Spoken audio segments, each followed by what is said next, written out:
Bearcat Bounce Podcast. Back at it again for the first time in the year 2025. How about that? We made it again. Another year. Another trip around the calendar, if you will. 12 months in the past and 12 new months ahead of us. Wow. We did it, guys. BBP. Well, it's a Monday, though. Special Monday. No longer going to do that Sunday because we are here again on Monday. Monday following two toughies on the hardwood. But don't worry, plenty more games coming up to make things right. We'll talk about that. But first, we have to begin with a very special guest yet again. A man who has built a legacy here in the BCJ family. A man who needs no further introduction. A man who we all call Paisan, our guy. That's right. Without further ado, I'll bring in everyone else, but I got to bring in the man, the myth, the legend as well. So, Aaron Smith, Chad Brendel, Ryan Royer, and of course, Nico Palizzetti. Gentlemen, how are we? Good. Waiting for the dogs to bark. Kelsey's outside playing with one of them. The other one is inside, very upset about it. So I'm just dealing with some loud ass barking dogs. Okay. That's how snow days go. Well, heck yeah. Baby, it's cold outside. Aaron, how are we, sir? Aaron will like this. Kelsey went outside earlier with the younger dog, Aaron, and she laid down to do a snow angel, and it jumped on her head. So she didn't get to do a snow angel. Don't hate that. Maybe that's a sign that when she was trying to do an angel, the dog pouncing on her. We got 14 inches of snow out here. It's bananas. I feel like my daughter and some of the kids went out and played in the snow. It was up to like my daughter's waist though. It was absurd. I don't know how she was running around out there. The dog was frolicking like a deer. It was wild. Snow. I wanted no part of it. I stayed in with the infant. Yeah. Well, you know what? There was one guy on this beautiful podcast, and I know for certain that was going to make sure there was no way he did not get to work, no matter how much snow was on the ground. That's right, Ryan Royer. Sir, how are we? Welcome back. The band is back together. We missed you. The last time I saw you, it was last year. It's crazy, man. I knew you'd make one of those stupid ass jokes. I'm gonna keep it rolling. I've got a whole gang. You're guaranteed for that. No, I'm good, man. It's good to be back. I missed you guys, and there's no better way to come back than with the guy Nico. I'm excited to catch up with you guys and work through some hard times with the basket cats, but also kind of get the excitement juices flowing now with the workouts starting up in next week is what Nico told us before the show started. But yeah, I'm excited to be back and catching up with y'all. Well, my man, how about this? Nico Palizzetti back in the flesh, man. It's been a hot minute, you know.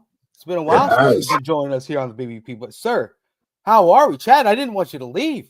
I love seeing the five of us. We're like the Beatles out here. But Nico, my man, it's going to be easier until she comes back inside that I just sit out until the dogs stop because they're not going to stop. That's fair. I love it. That's fair. It's very fitting that dogs be barking. I love it. I need dogs are barking, baby. Brent, I appreciate the intro as always. It's a pleasure. I didn't know this was your guys' first podcast back of 2025. So the fact that I'm the guest is incredibly humbling. So I appreciate it. Feels right to be back with you guys, man. It's exciting 2025 already, man. What a time. I agree. So only GOAT moves in 2025, right, Aaron?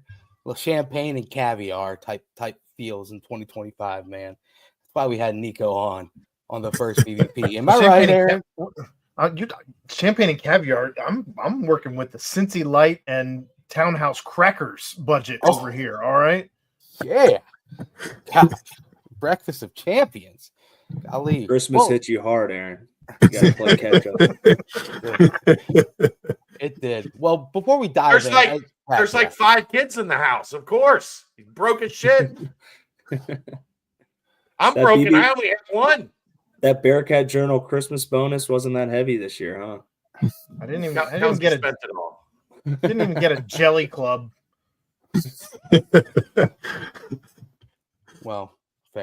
But real quick, how was everyone's New Year's? Let's keep the jovial times rolling. Last time we talked about how everyone's Christmas was. Well, Nico, we didn't get to hear about your Christmas. Royer, we didn't get to hear about your Christmas either. So, Nico, how was Christmas? How was New Year's? What does the Palizzetti household do when it comes to such beautiful back-to-back holidays that came on such a peculiar day of Wednesday this year?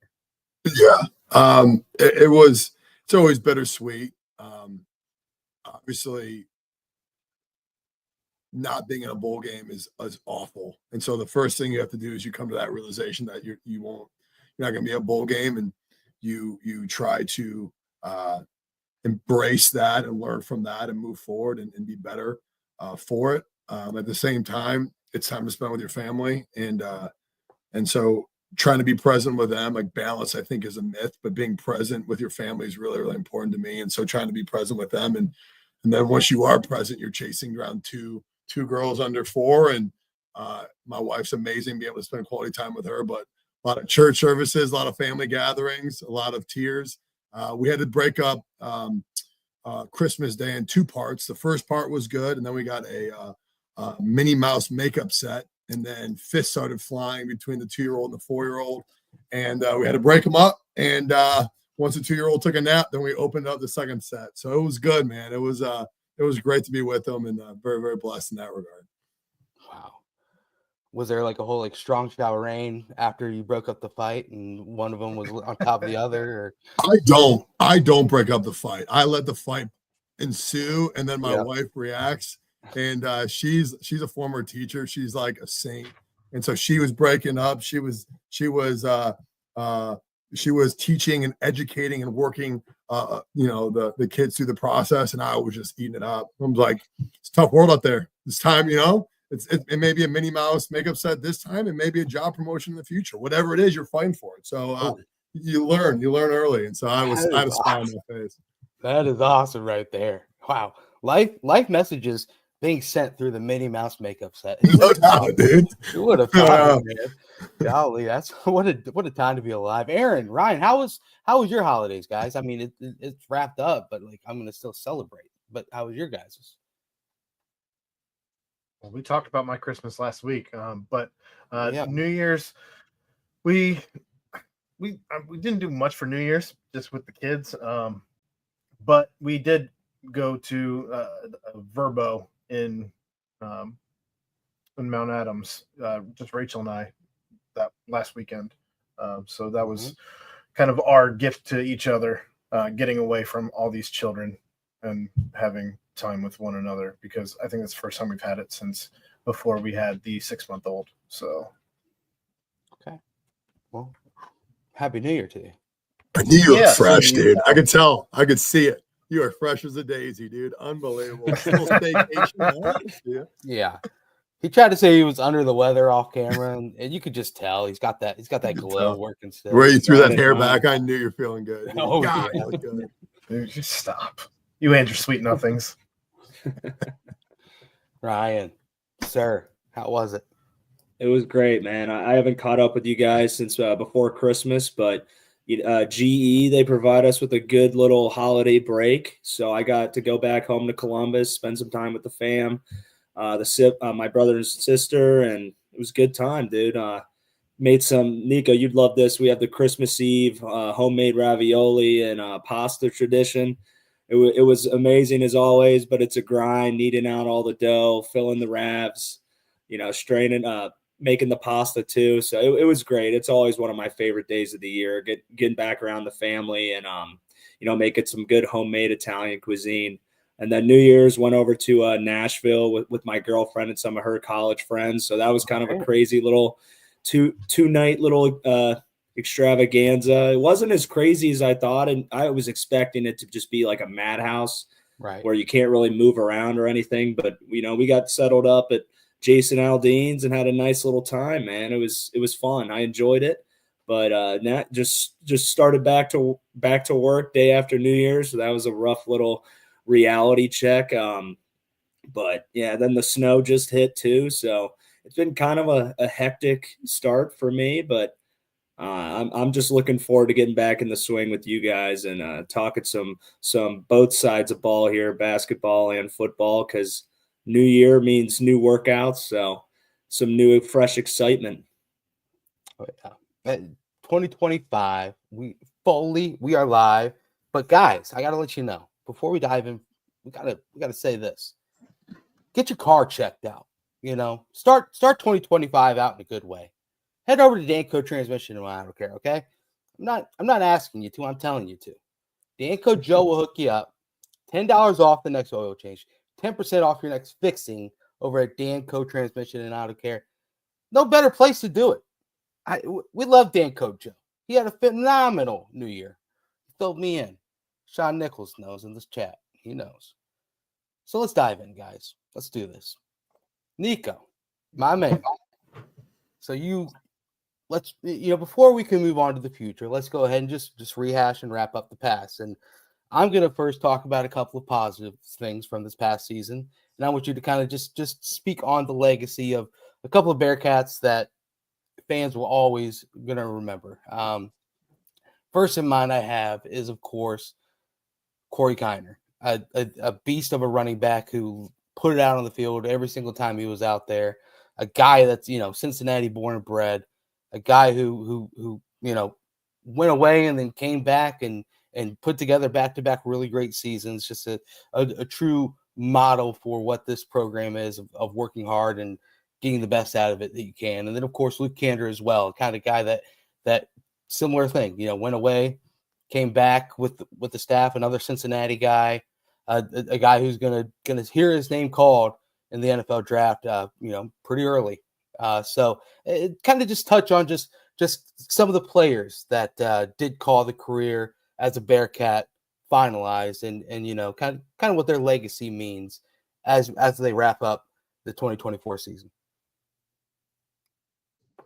Yeah, I think the 2024 team, and I've said this publicly, and I've said this multiple times to the team, it's my favorite group of individuals I've ever coached. I mean, it's a great group of guys, and everything that we asked of those guys from January of 2024 all the way until the end of the last play at TCU, we asked an incredible amount from them, and they sacrificed so much, and in that sacrifice, they forged an incredible connection. And to be honest, to not have the bowl game and to not have 3 to 4 more weeks with those guys was the hardest part, because I love that group. And I was really emotional in the locker room after. You hug a John Williams, you hug a Luke Kendra, a Corey Kiner, and Xavier Henderson, you hug all these incredible people, Eric Phillips, Jared Bartlett, just so many guys, Derek Canteen. Just guys that some had been there the entire 6 years, Evan Prater, some guys had just gotten there in January or even in May, but it was an incredibly tight group, and it was a really special group to me. And obviously headlining that, I would say, is Corey Kiner. And it's funny because anytime any scout asks me about him, I say the exact same thing. I say he's unbridled, spastic, focused energy. And I say that because he's absolutely unrelenting. He's unrelenting in his pursuit to develop. He's unrelenting in his desire to improve. Like, he's literally fighting for inches. He's trying to maximize his genetic potential. And working with a guy like that has been such a joy. And it's been such a pleasure watching how he's done literally everything perfect. And he's just such an embodiment of this program and everything that it stands for. And I'm really, really proud and happy for him that his work showed and everything that he put forth this year. He's the most physical, violent runner I've ever coached. He's probably the toughest player I've ever coached. He had a rib injury in Texas Tech, probably would have sidelined most people for weeks. He came back 10 days later, had an incredible performance against UCF. Probably don't win that game without him. Just the physicality and the toughness he brought all year. He's an incredible person. And I'm gonna. Oh no, you muted. Yep. Sorry, guys. I'm gonna miss working with him, but ultimately, I'm just so excited to see what he accomplishes in the NFL, because he's a really special guy. Typical Corey, man. our last game's obviously Saturday. We had a team meeting on Monday afternoon, and our first workout was Tuesday. So we got right back to work. We had another 2 weeks of training, and some people thought that was silly, or it could be perceived as silly. And our guys embraced it, man. It's who we are. It's our identity. It's hard work, and we trained for freaking 2 more weeks. And typical Corey was at every single workout. Like, that's just who Corey kind of is, man. It's in his DNA, and like, it's such a proud thing to see that. It's all those guys who are done playing just came back and kept training because that's who they are. And it was a really special group. But Corey, obviously Luke Kendra, incredible person. He was in on Friday working out, and he's going to go to the Hula Bowl, and he got invited to that. I'm really excited for him. Incredible representation of our program. But that group of seniors, and especially that 2024 team, unfortunately didn't win games that we hoped we could have won. That's the most disappointing part, but just a really, really special group, and just really connected and fought through the adversity of the year. And I wish all those guys the best. Kind of makes it an easy transition to this question, but how many of these guys are you working with right now as they prep for whatever's next, whether it be the NFL or whatever other league may be calling? Yeah, so it's some guys want to leave and do the training experience at another site. Most of the time I encourage that, just because it's so all inclusive. Some guys want to train where they've been at, and so John Williams, Luke Kendra, D'Artagnan Tinsley, all those linemen will be here training. And so, a lot of those guys, some like to train in where they're comfortable, and Coach Brandon Garcia, he takes those guys and he trains them one-on-one, and he does an incredible job with those guys. And so a lot that really brings a lot of those guys back to stay. But some are already at site, some already have bowl games getting ready. They're all over the place, but trying to stay in contact with those guys. And then the ones that are training on site, they're already getting after it. So Nico, I know you kind of mentioned before the bittersweetness of not being able to be in a bowl game on Jan 1 or before. So is there something that you kind of are taking away from last season? We don't want to call it a failure, but being 5-7, not kind of reaching the potential that I think this team had in terms of wins and losses. Is there something that you're looking to highlight in this new offseason that's coming up, where we took these steps forward in some ways, but there are some areas we might still be lacking that you're trying to address right away in the weight room? That's a great question. Absolutely. All season, and I probably told you this before, but I'll repeat it, is I just do a needs analysis, and I'm just taking notes every day, just based on what I see, where I think areas of improvements are. And then it just kind of becomes like a document. It just becomes like a 20-page document by the end of the season. And now obviously it evolves over time, and you see certain needs that you got to fix, certain cultural things, certain programming things, certain things that with alignment. So that's kind of the first step. And then from there, all the strength coaches do the same. So we all kind of present it together, and we condense and we organize it. And then it's a really thorough process of talking to players, talking to coaches, talking to other support staff members. So for me, the most important thing is why did we fall short? And I don't think it's too harsh to say the season wasn't what we were expecting, and it could be perceived as a failure. Obviously, culturally, I wouldn't say it was a failure, but I think X's and O's and win and losses, it was a failure. We didn't accomplish what we could have done and sought out to do. Our goals are very clear. We want to play with effort, attitude, toughness. We wanted to ring the bell. We wanted to defend the nip, and we wanted to get to Dallas, and we didn't do those goals. Some we did, some we didn't. And so I think the first thing is you evaluate where you're at. The second thing is you create a program to address those needs. And for me, every year is completely different. Like, we don't have a cookie cutter program. Our program is based on the needs of the program. And really, for me, it's the cultural component. It's what do we need as a program? And then from there is how do we use training and create a format to address those needs? And so it's alive. And I presented the program to the staff on Friday, and I feel really, really encouraged about it. Complete buy-in and create alignment. And we're going to present that to the team this upcoming Sunday on the 12th at 6:00. And so we're fired up for it. But I mean, it's a program I think we've taken a ton of time to evaluate where we're at, ask the hard questions, really self-evaluate. present a program to the whole staff that is harsh and candid, but also empowering. And I think we are not that far off as just I guess disappointing, and it eats at you to know that we could have been better than we were. And so why, and then we ask those questions and we self-evaluate, and we're bluntly honest, and we have to be bluntly honest, because if you're not, then you're going to make the same mistakes, and we have to learn and move forward. And I'm really, really excited to do that.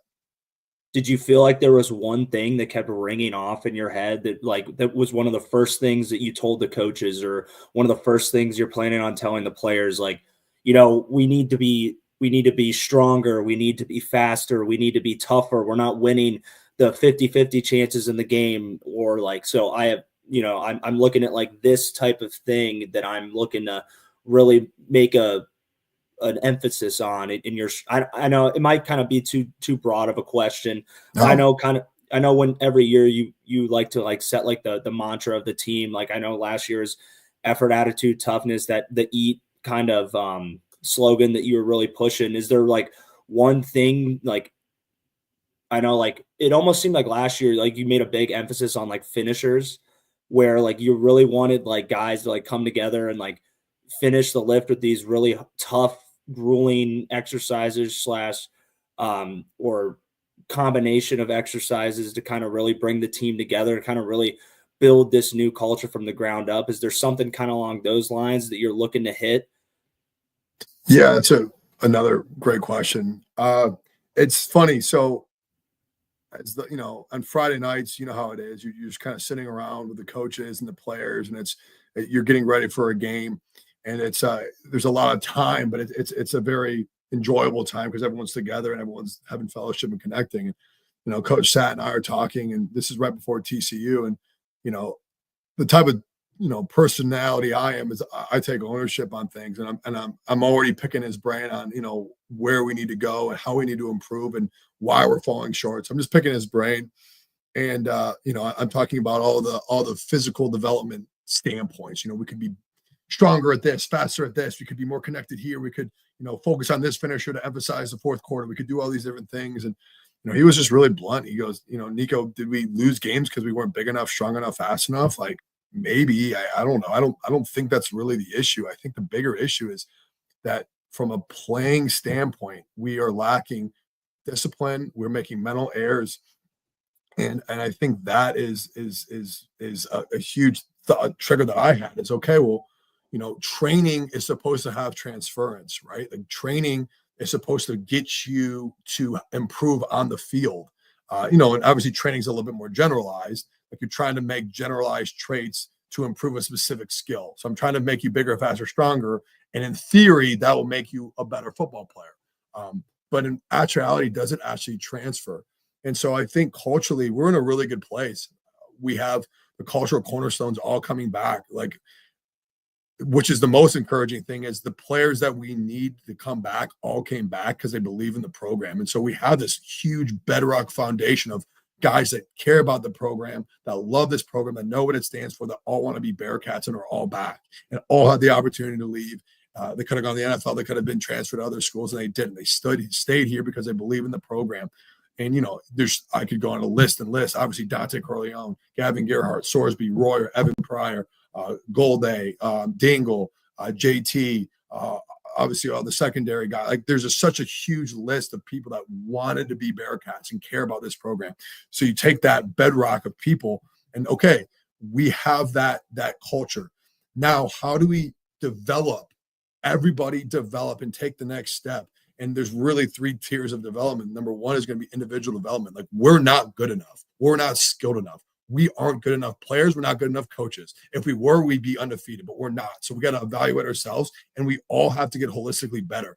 And like the whole saying of well, this worked, so we're going to do that again. Like, no, like this is a completely new frontier. Like college football in the last 2 years has absolutely dramatically flipped on its head. So everything that we think we know about college football has to be thrown out the window. And it's almost an absolute race. Like in January, it's a developmental race. What program can develop better than anybody else because it's a brand new race and there's more parity than ever. Like everyone's at the same plate. Some may have more talented players than others, but it's a clean slate. Let's develop our players better than everybody else. And how do we do that? We look right in the freaking mirror, say, what aren't we doing? Why aren't we developing our players better? There's like we are who we are. Let's get better. Okay, so number one is individual development. Number two is going to be crew, which we call the teams, the crews, and position ownership. So position leaders, crew leaders, both as coaches and players, have to freaking take ownership and drive this team forward. And there's multiple ways we're going to do that. And the last one is program leadership. We have to have complete program alignment, top down. We have to have set and define a clear standard of what we want. And namely, what we're going to do is setting a clear standard, offense, defense, and special teams wise. And so taking that whole concept, right, is, okay, training is great. Mat drills, combat drills are awesome. But can those details and discipline and mental toughness and grit and nastiness, can that apply to the way we practice? Can that apply to the way we approach the game? Do we have that same discipline and application on the football field? And so our finishers, we have 3 phases of winter. The third phase of winter is going to be football application. It's going to be performance preparation and what that look like. And that takes the qualities and the cultural component of the finishers, the toughness, the grit, the cultural training components, and applying it to football standards, okay? The football fundamentals. And so it's going to be different schemes, move the ball, this, that. But all these, basically, it's going to be a football-oriented drills that are going to require a clear-cut standard, different scenarios. Some might be at the start, fast start. We'll do a warm-up, and then boom, you have this, and you have to move the ball in 8 perfect plays. If you don't, you get graded. If you don't have perfect alignment, assignment, execution, and finish, then you freaking get marked down. You have accountabilities. Your coaches have accountabilities because they take ownership of your performance. It may be right in the middle 8. You're in the middle of a combat drill. Everyone in. You have freaking do 12 perfect plays. Defense has a shadow tempo perfectly down the field. You have special teams. You have to do all these different things. Maybe at the very end, you have a fourth quarter, 2 minutes left. Can you drive? Can you execute when you're tired? Can you take all these generalized cultural components in training and apply it and transfer it to the game? And I think that's a challenge, and that's going to require incredible alignment from everybody in the program, and everyone's on board. Everyone's believing in it. And I mean, I just kind of gave you the whole presentation I'm gonna give the team on Sunday, so hopefully none of them are listening. But that's our premise. That's what we're trying to accomplish. It's that complete alignment. There can't be an expectation differing in any part of the program. Everyone has to believe in the same thing and hold everyone to that same standard. And our players and our culture believe that and want that. And that's why we have the privilege of building up and really developing our team and to be the success that we can be. Yeah. And I have one question I kind of want to hit after this next one, dealing with like the changing of landscape and how it affects you and like your cultural / program development in the weight room. But, you know, I love what you're saying though about like integrating like football, like in the middle of like weight room competition / intense hardships that you're putting the guys through. Cause I think you're kind of hitting on it before where, you know, you can make these guys like exhausted. You can grind them down. And you can integrate like certain like command following / like mental exercises throughout that strength training. Like when the guys are really beat down and they're really tired, but you know, you're building up kind of like a resilience to like strength training in the weight room, but like it doesn't really mean that it's like apples to apples, like, oh, because they can like they're tired and they can like get through this grueling workout and these grueling commands throughout these finishers. It doesn't necessarily mean that it's going to be directly transferred to like, all right, these guys are going to be tired in the fourth quarter and they're just going to be that much better at being able to execute like a football play versus executing like some strength-based or weight-based like exercise that they're doing with all those finishers. So I really love that integration you're kind of talking about, because I think it really does. It's one thing to be able to like follow like push-up commands or like leg raise commands or like all these grueling stuff. But like when it comes to being, oh, we just killed you on a leg press, now go line up. How are you lining up in 12 personnel and running backs to the boundary and this blitz is called? And like, if you can, I like that kind of sudden change, like being able to know your responsibilities and your assignments. Cause I really like that. That's something that I never did when I was playing at Cincinnati. I think that's a really really cool and breath of fresh air idea that the guys are really going to be, I think they'll take good advantage of that. So I'm really excited about the future and you instigating that into the program. So I don't want to hog him here, but I know we kind of just looked into the future a little bit, and I'm sure you had a very similar thing before this season started where you kind of presented this plan. And what did you feel like in 2024? The team like really emphasized and kind of like brought in the spotlight well, like on a positive note that you felt, hey, we had this idea going into the year for our culture / weight training development. And I really felt that the guys really kind of put that on display and performed that one thing the best throughout the season. It's a great question. I mean, I remember talking to you. Or... Yeah, it's a really good question. And I remember talking to you guys in July, like right before camp starts. And that's the thing with performance is you put so much work and effort and energy into getting them primed and ready for a season. And then you go and you kind of hand over the keys, and it's a leap of faith, and it's scary. You don't know how transferable those things are going to be. The thing I'm most proud of is we had a Bearcat council. And so we all winter, we kind of had a thing called mental training, and what mental training was, and we're going to do it again this year. It's you introduce a theme on Monday. So you present on a cultural theme, and then all week you drill it. So if the themes, our culture, which is, effort, attitude, toughness, one week could be effort, another week could be attitude, whatever it is. And that theme is educated and drilled in a practical setting. So the whole workouts, the theme is energy, effort, it's attitude, it's toughness, whatever that theme is. And the whole point of that workout is around that premise. And so you put certain cultural components in that workout that emphasize that thing. So the whole winter was just generalized mental training. You do small groups, you get guys to connect. It's hard when you have as much roster turnover. So guys being around each other, guys sharing, guys going and suffering together and using those things they learn to bring together. That has a lot of application. So the winter is mental training. And the summer, we had a thing called Bearcat Council. And what that is 20 guys were elected by their peers. And we met every week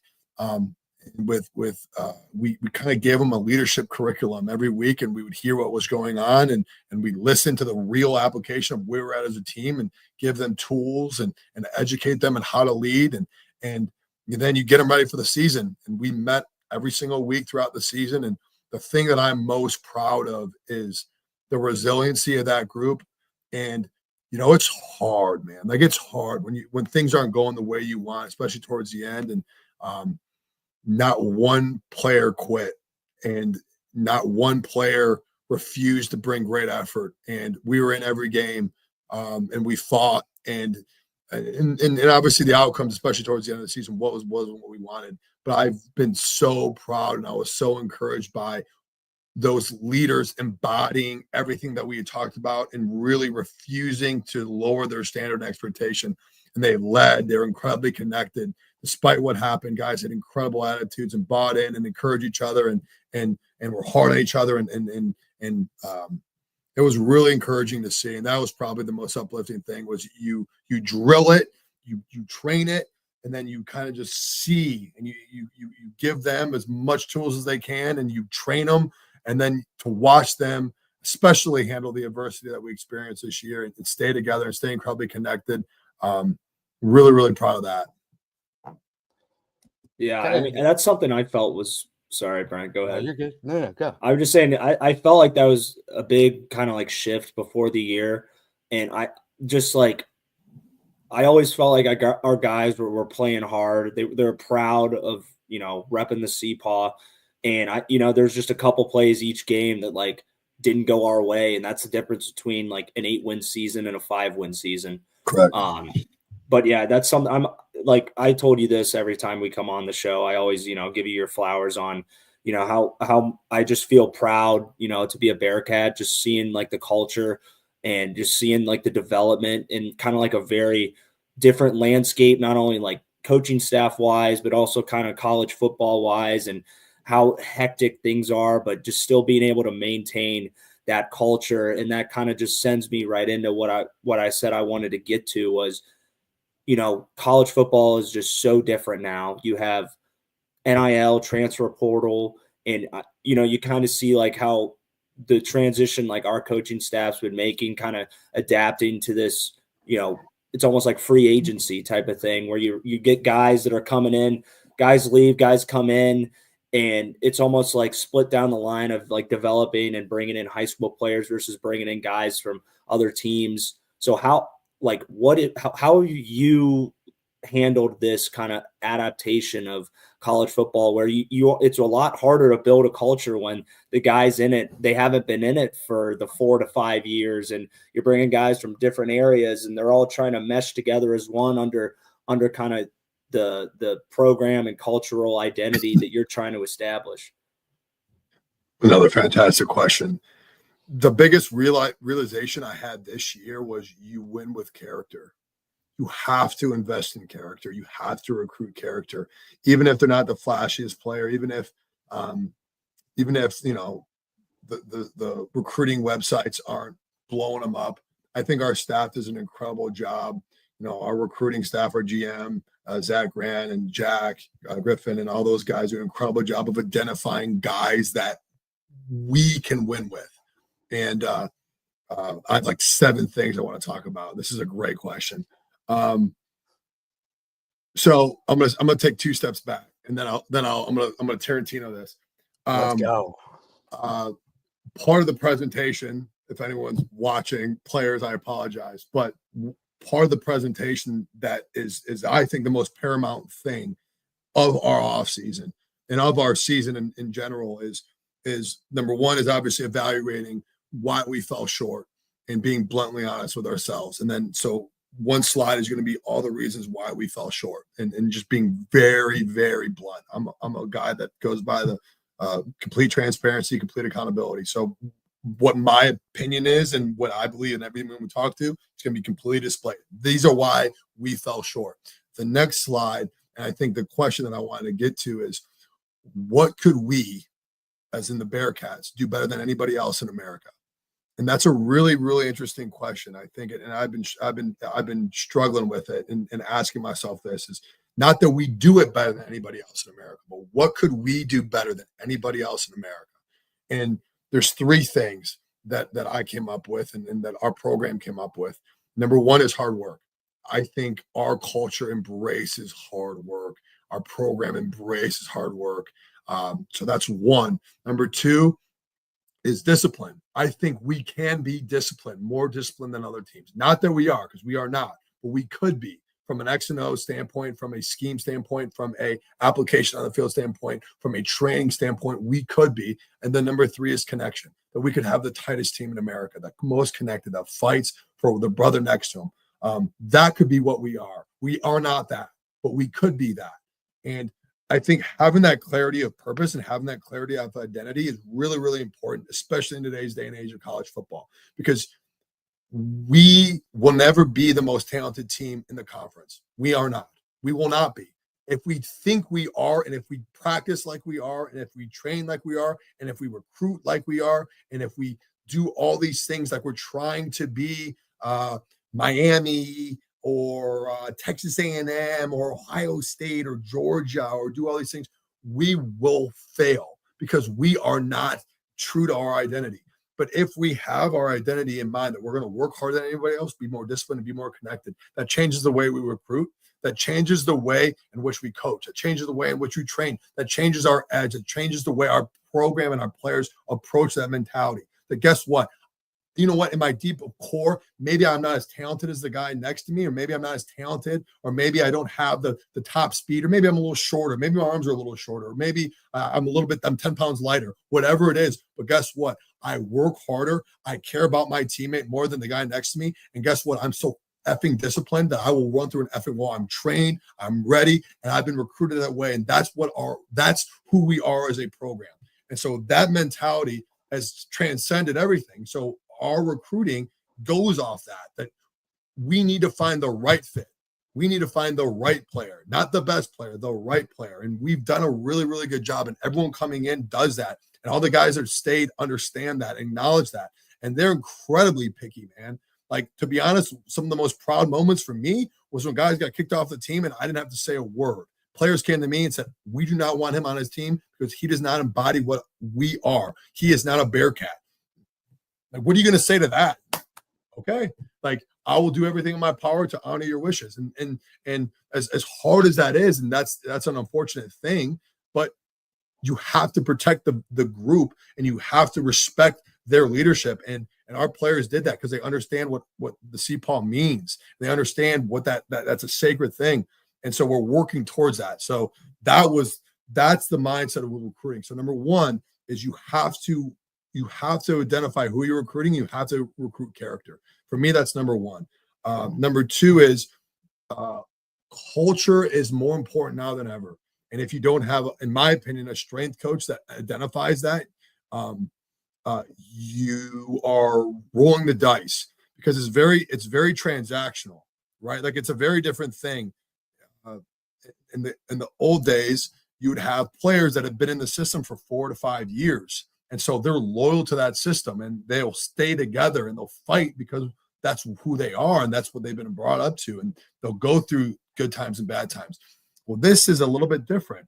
You are bringing in guys, and not that you're bringing in a whole new roster every year, but there's going to be about 10 guys every year, 10 to 12 guys that are coming in with the intent of having a great season, and then using that year to have team success, of individual success, and hopefully go to the next level. So you have this mentality of it's a little bit more transactional. Now, building a great culture so that mentality is lessened and the well-being of the team becomes number one is a challenge. And I think it's really interesting if you watch college football. Things can go either really good and it meshes and it gels, and like an Arizona State, like that's a magical season. I'm really happy for those guys.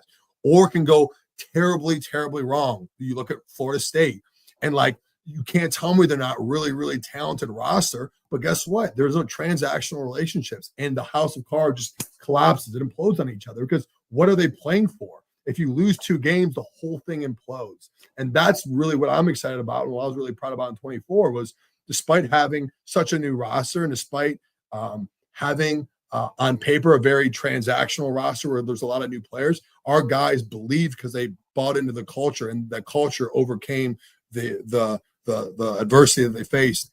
And so I think number two, I would say is culture development is more important than ever, even if that seems counterintuitive, right? Like, you would think like it's all about performance and it's all about getting bigger and faster. Like, it's really about the culture and getting really talented players to buy in a very short amount of time. So culture is even more important than ever. And then 3, I think, is just that connection piece. Is you everything's just expedited. So you're trying to develop relationships and trying to create a bond and trying to build connection, and that takes time. Like, it's a great saying, I think, is, how do you spell love? How do you spell love? And I asked the coaches this on Friday, and everyone's looking at me like LOVE. I go, no, TIME. It's time. It's time. You are building relationships in a very short time frame. So you better be everywhere. You better spend extra time in the weight room. You better be meeting with them constantly. You better have them over to your house. Because the cool thing is, and the funny thing is, Ryan, you get this more than most. You've done it. Is an 18 to 23-year-old's always needed what 18 to 23-year-old need. And the concept would be, oh, they're getting paid hundreds of thousands of dollars and close to $1 million. Like they're professionals. And the funny thing is, they are not. They are 18 to 23-year-old. They need tough love. They need development. They need mentorship. They need a hand around the shoulder and the kick in the pants. They've always needed that, and they will always need that. That's what the beauty of an 18 to 23-year-old is. It's a developmental time frame. And the struggle is, the challenge is, they are perceived as professionals, and they are not. So can you still have that college mentor, fun, engaging, challenging, tough atmosphere despite the changing and despite all the freaking voices in the ears? It's a really hard, challenging time. I think we view it the right way. I think we have the right people in place in a lot of departments. I think we're going to have success. I really believe in it. Yeah, that's, the way you're pitching it is everything. It's hard to always beat that drum of like culture, like, especially when the wins aren't coming in at the rate we'd want them to. But that was the only reason why we won when I was on the football team. And it was a lot easier because it was a 5-year journey. And like, I'm always, not that I feel bad for you, but I can't even imagine, the the next levels of difficulty that these changes, in college football have brought into you and your cultural development of the team and the coaching staff. But also another example of just, encouragement that, I don't want to act like I know more than you, but, that's what I want to hear. That's what I believe to be like the only way forward and the only way forward to, success and championships. So, I really commend you on that and, sticking to your guns, especially in times where everyone's telling you to do different things because things are always changing. But, thanks for giving us the inside scoop on that kind of stuff. Great question, man. I appreciate it. And I appreciate the support as always. I'm not sure if I'll get the mic again during this interview, so I'm going to spit a couple questions here real quick. I was curious if you had any previous connections to new coaches Adam Braithwaite and Eddie Hicks.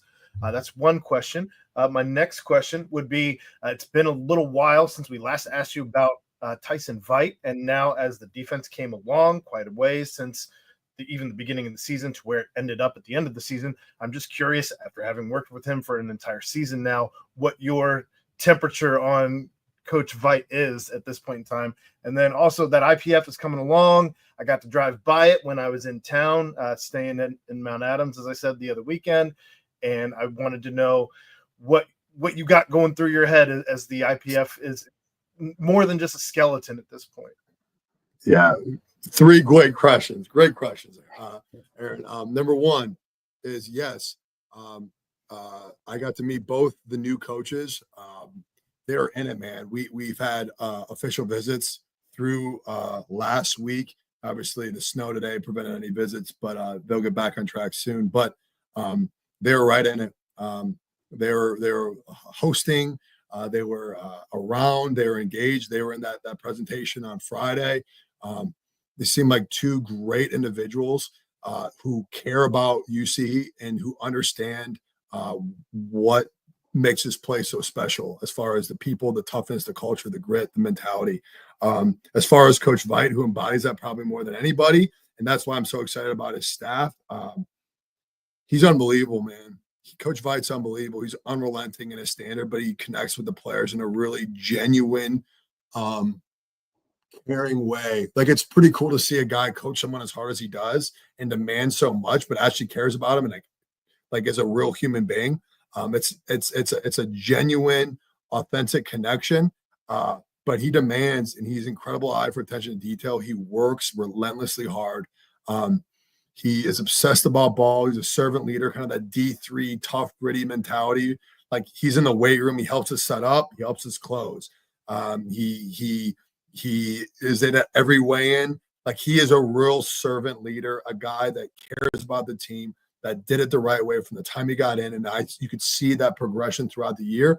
I think it's because the type of person he is, the discipline that he has as an individual, and that transpires to the whole defense as a whole. And to get the rest of the defensive staff in, I'm really, really encouraged and excited because he had obviously a lot of autonomy in those hirings. So I'm really excited to work with those guys and more.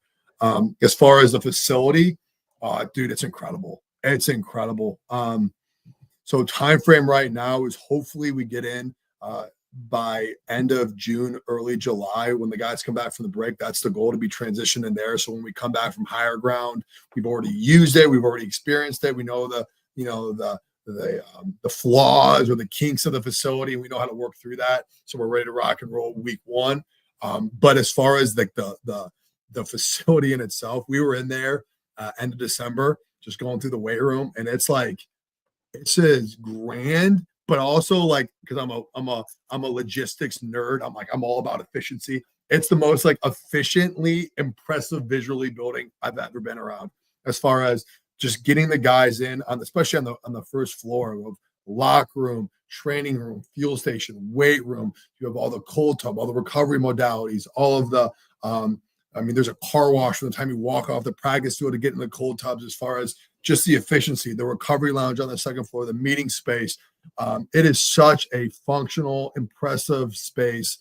It's an incredible opportunity, man. I mean, I say this all the time. Like, I get emotional when people support me, and because like, I love it here, and I don't take for granted how special this place is. I don't take for granted how unique the people I get to work with are, as far as the selflessness. There's no ego. Everyone's on the same page. It's an incredible opportunity, and to have that facility, to actually be able to use it, like, because in your head you're always like it's a concept. It's always like an abstract thing, and then like it starts building. And you're like, okay, cool. Like in 10 years it'll be done. And then all of a sudden, like just how fast it's gone up. You're like, oh my gosh, like all this planning and all of these spreadsheets of equipment lists and all of these freaking, all of these lists and all these, like, just it all has come together, and like you get to see it, and it's so exciting. And our staff's done an incredible job. We've had so much support from administration. It's been really, really exciting, man. I'm so thrilled. I'm excited to show you around. Let's go. Can't wait. I can't we wait. need You guys will the, be like, what? It's insane.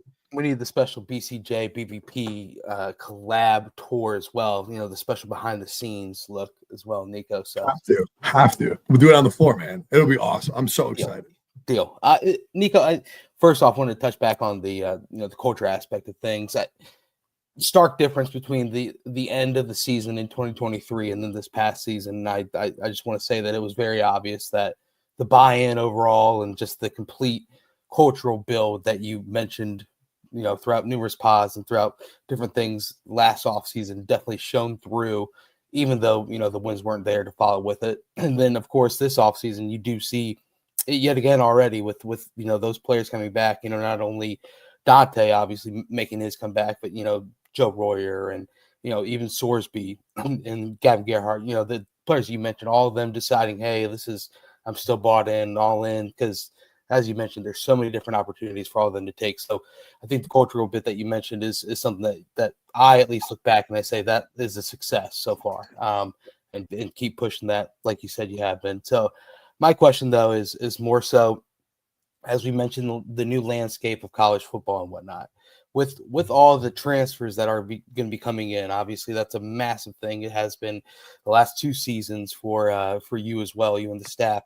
How quickly do you personalize, whether it be different workout schemes or whether it be putting player X with this group or player Y with that group when it comes to a player by player for each transfer? Is it somewhat of you get a blank sheet about them, or do you reach out to whether it be former coaches or other people that might know a little bit about the player, or do you sit down with them yourself and try and get out a personalized goal? Because obviously you don't really know their body composition and what they've done as far as it work in the weight room and workouts and whatnot. So what's your approach when it comes to those, and how quickly are you able to kind of adjust to what you see best fit for each individual? Well, first off, Brent, thank you for the support, dude. I appreciate that. Appreciate the positive note you said about the culture. It means a lot to me. So thank you. Number 2, that's a great question, dude. So there's kind of 3 ways to train a college football player. The first is general, like we talked about, from a general standpoint, right? So all football players need to be bigger, faster, stronger. So if you can get them from a general standpoint, bigger, faster, stronger, more powerful, all these things, theoretically, you're going to make them a better football player. So generally, all football players need to have speed exposures. They all need to squat. They all need to bench press. They all need to do these generalized things. One step down is going to be position specific. So when these guys come in, for the most part, they have higher training ages, and they've played high reps at their position group. And so what we do is we have a sheet. It's a big board, actually. It's called the Standards of Performance. And what it is it's based on the NFL Combine. So of the best football players in America, what are their metrics? What does the gold standard linebacker look like? What does the gold standard DB look like? So we have all of our key performance indicators, all of our metrics, and it shows for each position group. So the way we use that is, when our guys come in, we reference that, and where are you at in reference to your position group? Where are you at in reference to the gold standard of your position group? And then 2 is, how do we individualize your training to meet the positional demands that you have? So, AKA, I have to train a linebacker like a linebacker. I have to train a D lineman like a D lineman. There's different subtleties in a workout that I adjust. Distances, certain protocols with power versus strength, different plyometrics, all these different things are based on position group. And then the last one is individual. And once again, it's very specific. And so for each individual, I meet with them twice a year. Officially, I meet with players all the time, but officially I meet with them twice a year. The first one is going to be to start the winter. The second one is to start the summer. And it's our goal setting is very, very important because number one, I'm a relationship-based coach. So for me, and the way I've always viewed coaching is the more we trust each other, the harder I can coach them. The more he believes in me and the program, the more I can demand from him. And so it's a relational concept. And so I want them to feel immediately that I care about them. I'm in their corner. And I want to know what their goals are. Because if you have high goals, well, guess what? You have to be pushed really, really hard. You have to be pushed in correlation to your goal. And so there's this just generalized getting to know each other piece. The part of the evaluation that I think is kind of answer your question was number one is the goal setting. And so what we do is the first is we set a goal. So it's just a generalized number. So this is where we hope you are. And this is where your positional bests are. So we have what they're positional. We call it the black standard or the champion standard. So like that's an all pro standard. Like, these are where we want you to be. And these are just general goals. So this is the overall reaching goal. If you can get to that standard, awesome. These are our goals for you. So they're usually like a one step down. So we don't really know where they're at. We reteach guys slowly. So that's kind of like we give them an objective goal. This is by the end of winter. This is where we hope you're at. The second part is going to be we meet with the coaches. So the strength staff meets with the coaches, and we have goals and objectives from a position standpoint. So we break it down in three categories. The first is field, the second is film, and the third is training. So they need to get bigger or faster. That's training. They need to spend more time watching film. They need to understand the concepts better. Okay. And then the last is field work. They need to get out of their breaks faster. They need to work on their hands, or they need to work on the releases, or whatever it is. Okay, well, the coaches are going to give the specific cues, and the strength staff can get an objective of, okay, well, if they need to work on their hands, they need to catch how many jugs a day? How many top end routes they have to do? Okay, they need to do this. Well, guess what? The strength staff will work in alignment with the position coach to make sure those are done. Because strength coaches are nuts, and they'll do that because that's who we are. So that's two. And then the last one is going to be kind of to that relational piece, which is what do you want as a player, and how can I help you get there? And so I want them to write their notes down. I want to be an all-conference player. I want to be on a Big 12 championship team. I want to be drafted. Okay, well, guess what? If this is your goals, and this is what it has to be. And I love that, because if you have the audacity to tell me you have really high goals, well, guess what? That one morning you come in and you're kind of sleepy and you're rubbing your eyes. Well, guess what? I'm coming in like a freaking Apache helicopter and cutting you down because you had the audacity to tell me that you wanted this, this, and this. Well, guess what? You have to train at this, and this level. And hammer it over and over and over again. It just builds this connection. You can push guys really, really hard that way. So when guys come in, I think it's a bit of that. It's number one is getting to know them as people. Number two is using that kind of generalized training as far as general, get them bigger, faster, stronger, just generalized traits, but also train them based on their positional norms, then train them as individuals. Where are they deficient at? What are their potential injury risk? And use that to minimize that and get them as close to that gold standard as possible. And the last thing is work position-specific training with their positional needs. And then what do you want? Using that relationship to really push and drive them. You're an absolute legend, Nico. I know we got to let you out of here soon, but we'll go around with the final question and whatnot if anyone wants it. But I just want you to give a message out to all of us average Joes who maybe took the holidays and decided, hey, it's fine to eat as much as you want. Don't have to work out really, because it's kind of that week in between Christmas and New Year's doesn't exist. It's kind of just like whatever calories you take in during that doesn't exist. It just floats out into the waza. So give the average Joes, all the listeners who are out there, just let them know, hey, it's okay. It's okay that you ate that extra piece of cake last night, and now it's time to hone in and lock in for 2025. Just give us a heartfelt message, please. Well, I'm also talking to myself because I can relate to that. I'm the king of like, well, I work so hard and I deserve this. I'm like the king of like the chubby teenager in my head. It's like, no, man, you can sleep in. Like, so I am talking to myself in this as well. Dude, start small. Start off with small habits and then develop them, man. Like I'm doing that, and like the way I'm telling myself is I run out my goals, and it's like a lot of it's just like just do the small things, man. Wake up at the same time every day. I do a devotional. I write out. I do journaling in the morning.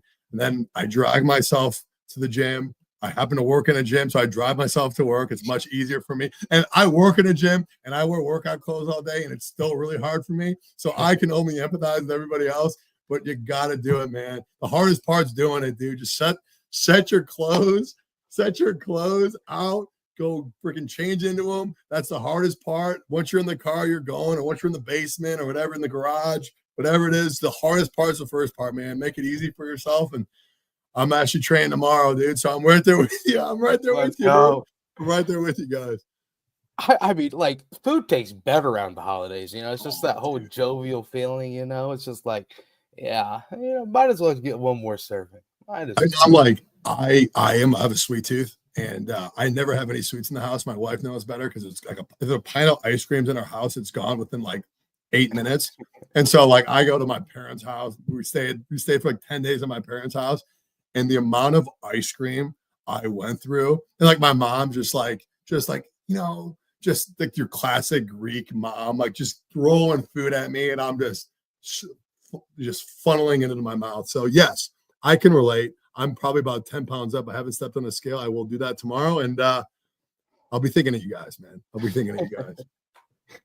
Something there, I feel like there's a big fat Greek Christmas joke in there somewhere. No doubt. That was a softball, dude. Unbelievable. Ironically, my mom's get this one. My mom's name is Tula. And my mom was the first person in her family to marry a non-Greek. She married an Italian dude, which she won like 3 rock throws over, but you get the point. Like that wasn't like a biography of my mom's life. So that movie, My Big Fat Greek Wedding, hits very close to home in our household.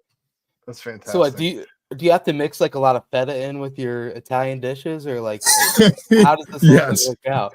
Like pastizzo and lasagna like overlap into one like hybrid, dude. It's unbelievable. Are we getting cannolis to that, or no? Yeah, what are we doing, man? What are we doing? doing? What are we doing? Baklava? Come on now. I've asked you this a couple times now, and now that we're at the end of the season, it feels like the right time to ask. What did you learn about yourself this past season, Nico?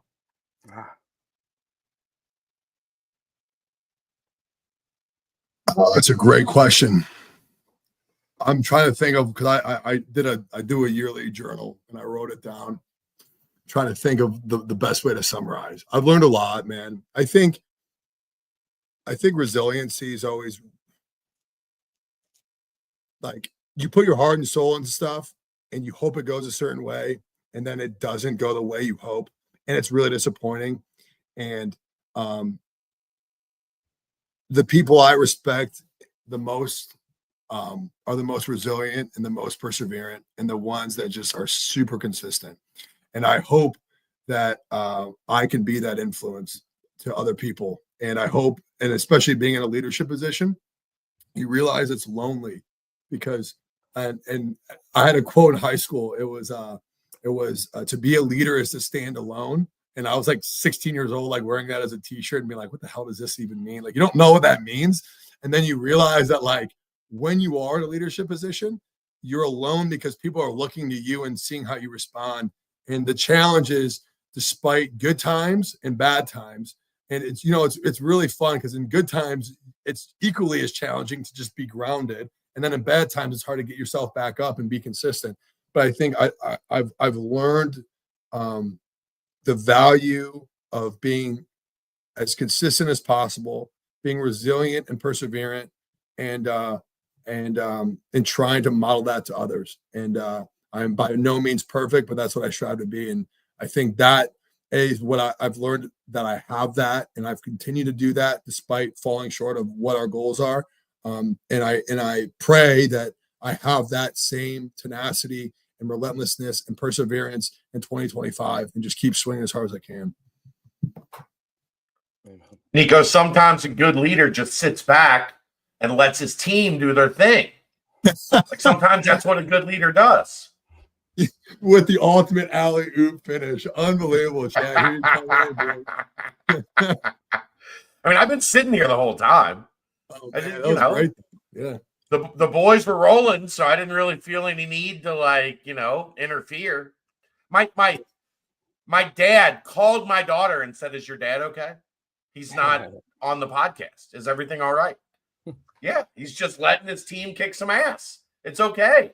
Everybody relax. Now, get your ass out there and shovel some more snow. So she's shoveling the driveway.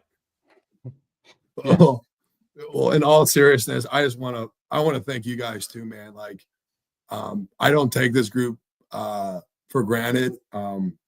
Chad, when you texted me in December asking if I wanted to be on, I hold that very sacred to me, just to be able to talk to you guys and to be as supported as I am on this podcast and to get to talk to you guys, man. I really, really appreciate it, man. And to be the first one in 2025 means a lot, but just to be invited back and to be able to talk shop and be as welcome as I am, it really means a lot to me, man. So I appreciate you guys a lot.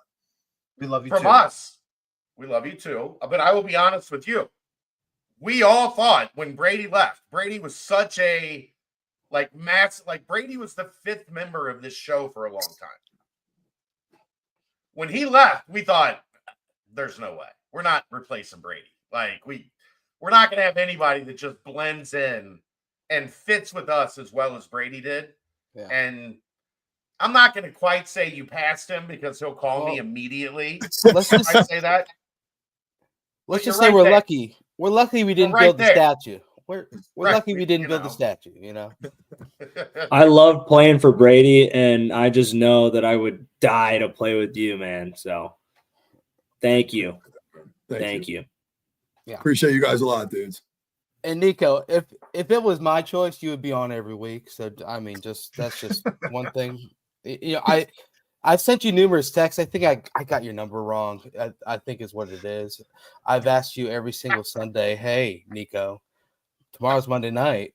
You want to come on? And like, I finally got a text back and they were like, dude, I think you have the wrong number. And I was like, oh, wow, it's not good. There's like probably like 20 straight texts with no response until that one. So hopefully we get you back on again soon. Hopefully. Well, hey, I'm sorry for you thinking that I wasn't responding to you. Even in that like hypothetical, I still feel bad about that. Number 2, I would always respond to you. 2, please get my correct number. And dude, text me that and I'll probably ignore you just to spite you and then come back the next day. Let's go. Kidding, let's go. Boom, baby. Gosh, you're a legend, Nico. And Chad, make sure that we get this again soon. Please. Look, he's free to come on whenever he wants to come on. I just don't want I don't want to bother him every 2 or 3 Mondays. Like, hey man, yeah, Nico.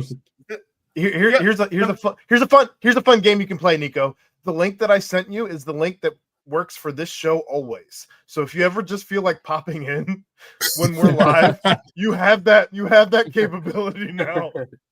Let's go. Dude, thank you. That means a lot to me. It's like you just handed me like a metaphorical city. Digital key. I just pop in. You got a key to the BVP. The leftovers in the fridge and pop back out anytime, dude. Unbelievable. That's awesome. But if you pop in, you better be ready to talk about whatever we're talking about, because then you're part of the show. Like, if we invite you, you're a guest. If you show up, sit down on the couch, grab a beer, let's start talking some sports. No, I'm gonna let you guys down big time on that one, but I'm like, talk about free throw shooting and stuff. Like, gotta go. If you You'll sound a little bit like you'll sound a lot like me. I'll just put it that way. Yeah, I mean you both. If you want to Glenny balls it and just sit there and eat ice cream while we do the show, though, I'm totally okay with that too. I might do that. All right, I love you guys, man. I appreciate you as always. Love you, brother. As always, Coach. Love you guys, man. Thank you See again, you, Coach. Yeah, I'll see you guys. See you, Nico. You're the best. what a stud. That guy.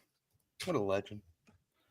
Beast alert. Yeah, I tell you what, I'm taking notes on that presentation he's going to give because boy, you can use that in real life. We got a sneak preview. Like that was high level. I'm all in, completely bought in. Make your hard work that you put in translate to what it is on the field. I agree. What's that, Jeff? I was just gonna say, if you're all in, don't make a documentary and then have to show what happens in the meantime. But a suggestion. It's a good point. But let's go ahead and timestamp this because we got to. We do have to do a little riffing with my best friend down there, and then rock and roll. So, go ahead. All right, Quick Paper Supply, your local and family-owned restaurant supply company for all your non-food products. Quick Paper services over 150 restaurants with weekly low minimum next day deliveries, providing a wide range of food service products from to-go containers, cups, custom printed products, eco-friendly, and much more. They also have cleaning and restroom supplies for all your janitorial needs. Call Nick, 513-470-2029, and reference Bearcats for 20% off your first month of purchases. Boom. Nico, absolute legend. But riffing with Royer is more legendary than anything in this entire world. So, Chad, let's get that read so that we can pass it down to the guy below me. I'm pulling it up. Give me a second. You got to give me a little bit more. You know what? There's one thing I know like, about this guy named Ryan Royer, man. Look, what I know about Ryan Royer is he's fiercely independent and unabashedly innovative. Just like New Riff, who produces award-winning bourbon, rye whiskey, and gin at their distillery in Newport, Kentucky. The Aquafire Tasting Room, located on the 3rd floor of the distillery, features cocktails, flights, and pours of New Riff's entire line of spirits, including rare, limited edition, and distillery-exclusive releases. Bearcat Journal listeners can save 50% on distillery tours when you use the code Bearcats24. For more information or to book a tour, visit newriffdistilling.com. There you go. Okay. There we go, boys. All right. So, first question. Who is your guys' top 2 wanting to get the last shot of the game on our team? Now? I know.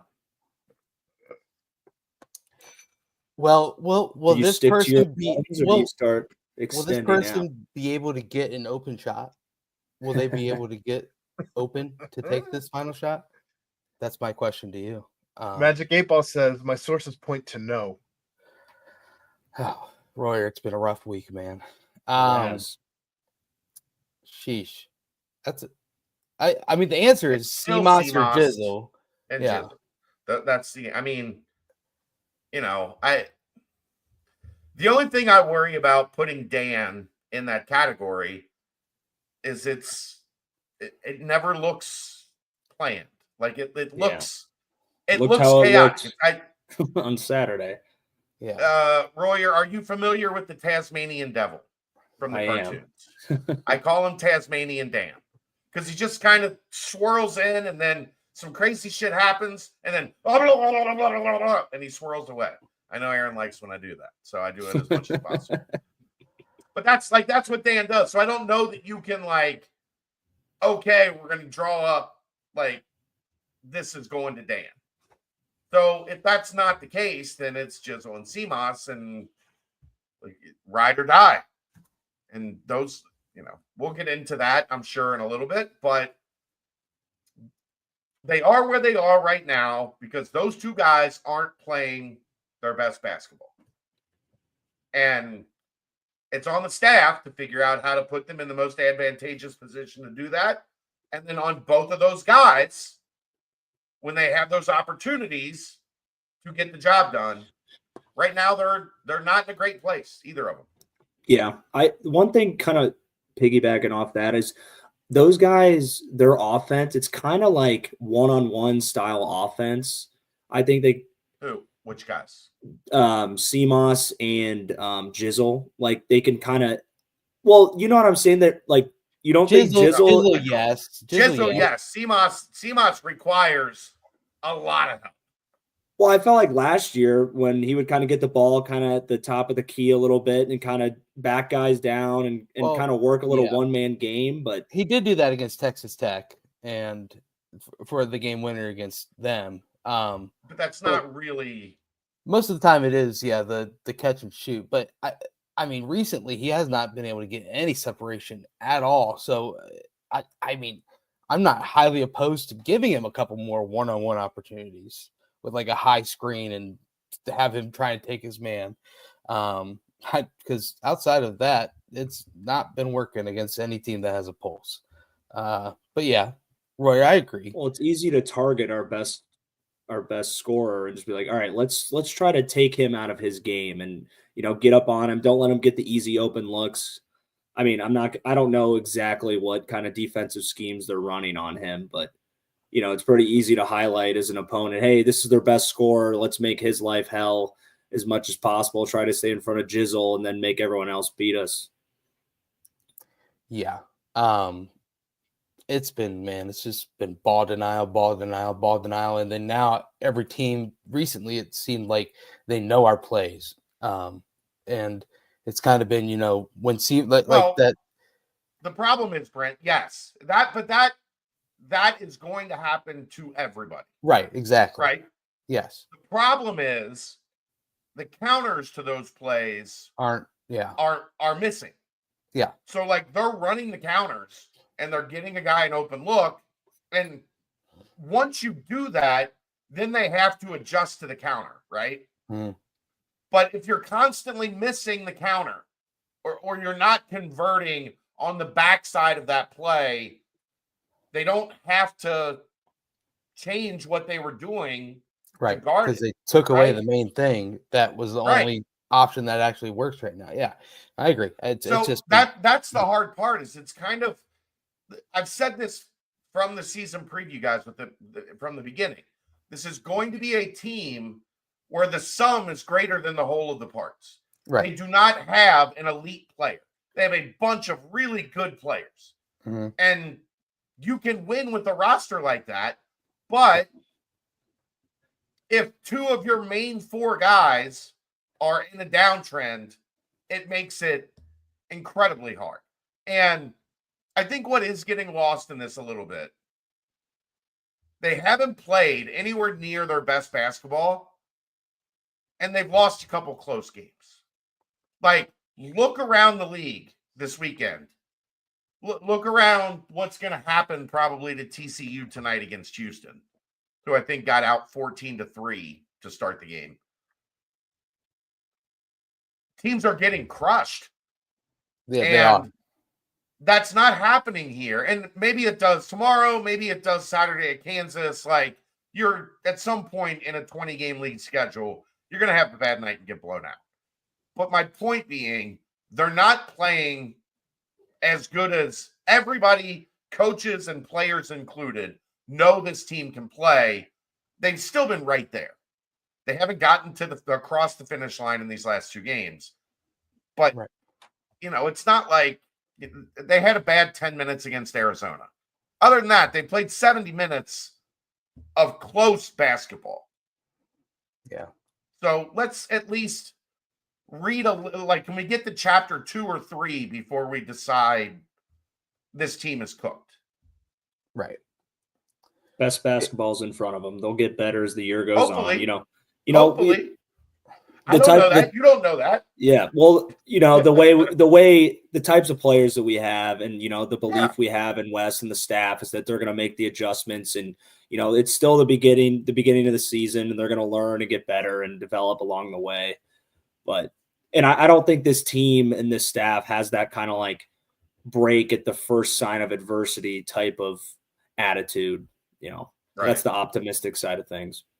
But and also to answer your question one last time, I guess if there's a good set that does get Dan downhill, then I'm okay with him taking the last shot. But like giving it to Dan top of the key and telling him to break down his defender, and he like that 3 with 25 seconds left in the game was bad. It was obviously it's a freedom type offense that Wes allows the team to have, but that 3 was not the right time to take that 3. Yeah. What was the shot clock at that point? Because I know I think it was like 10.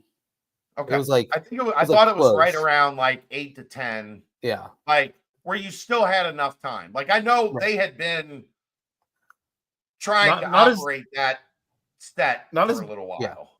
Not as bad as his full court lob with 4 seconds left before halftime, but yeah. I mean, that's, basically if it comes off the rim, grab it and throw it. Yeah. Yeah. Would you have felt that much better if he grabbed it, turned around, took one dribble and threw it?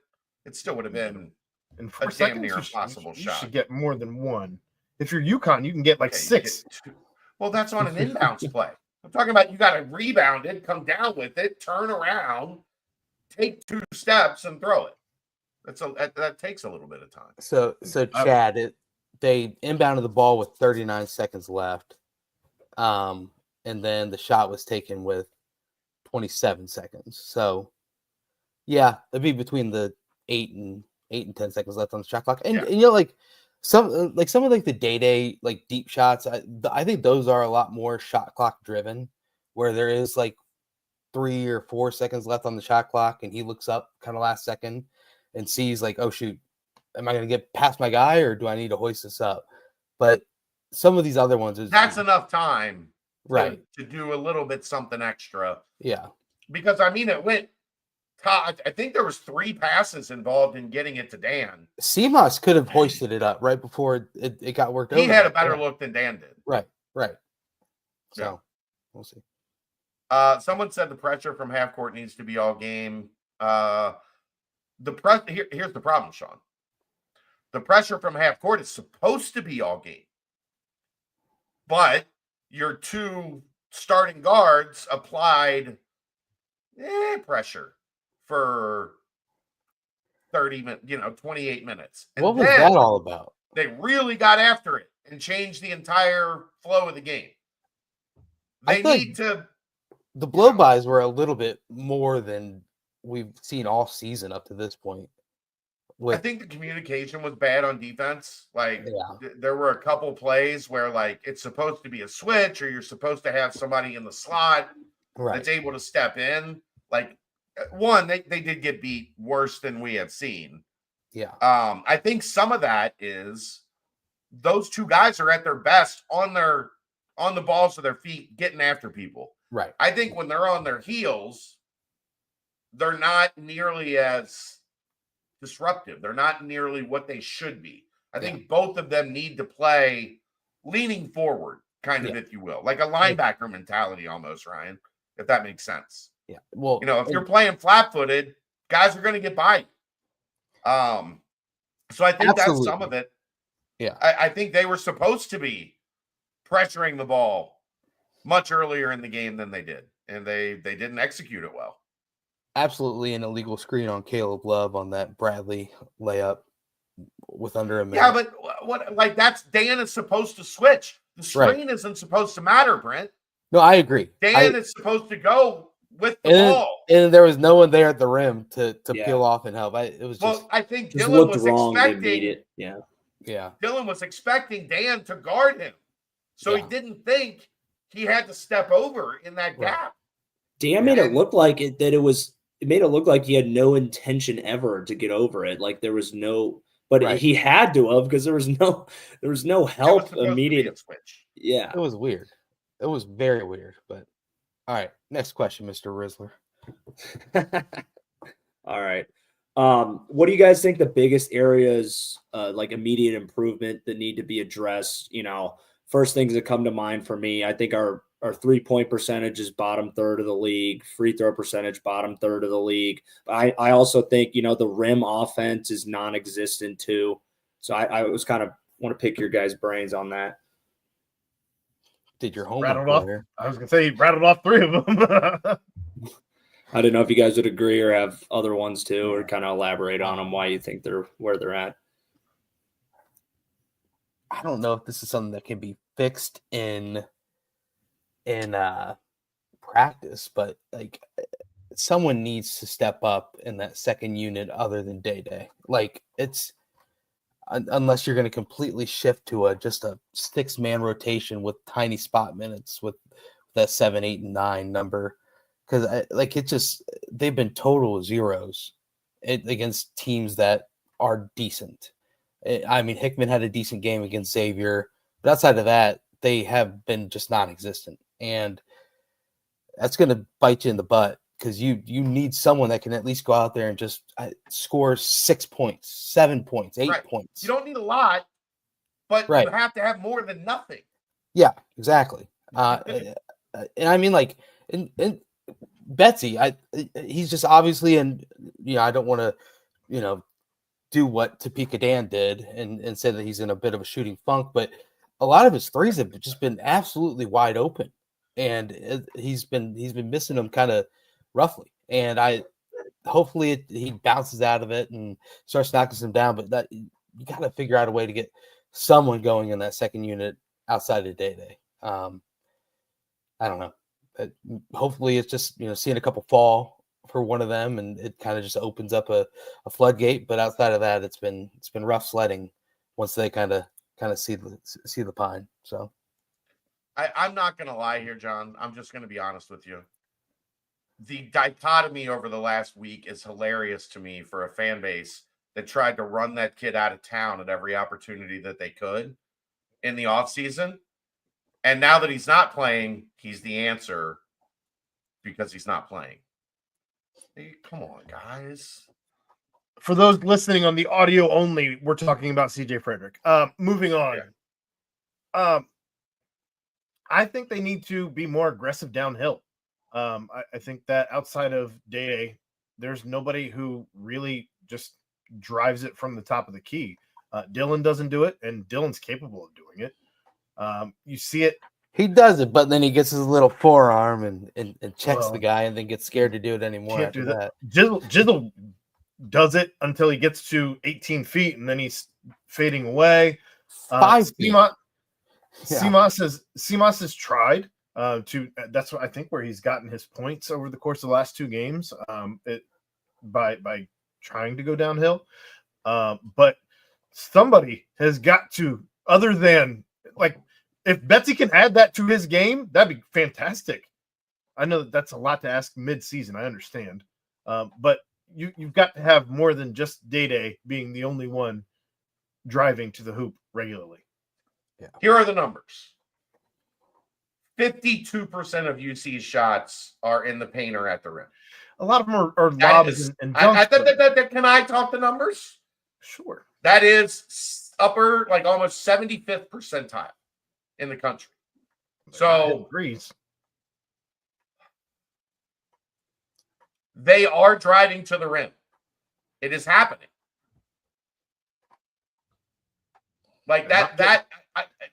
Aaron, but they're driving to the rim.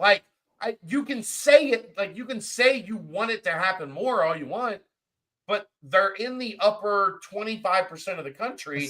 That's not because they're driving in the paint and at the rim. Sure, but that's not because they're driving to the rim. That's because they're throwing up lobs and dunking on. They throw up 5 lobs a game. You have this thing that they do it 15 times a game. They don't. I think it's probably more 5 times a game. On average, I would guess 5 times a game.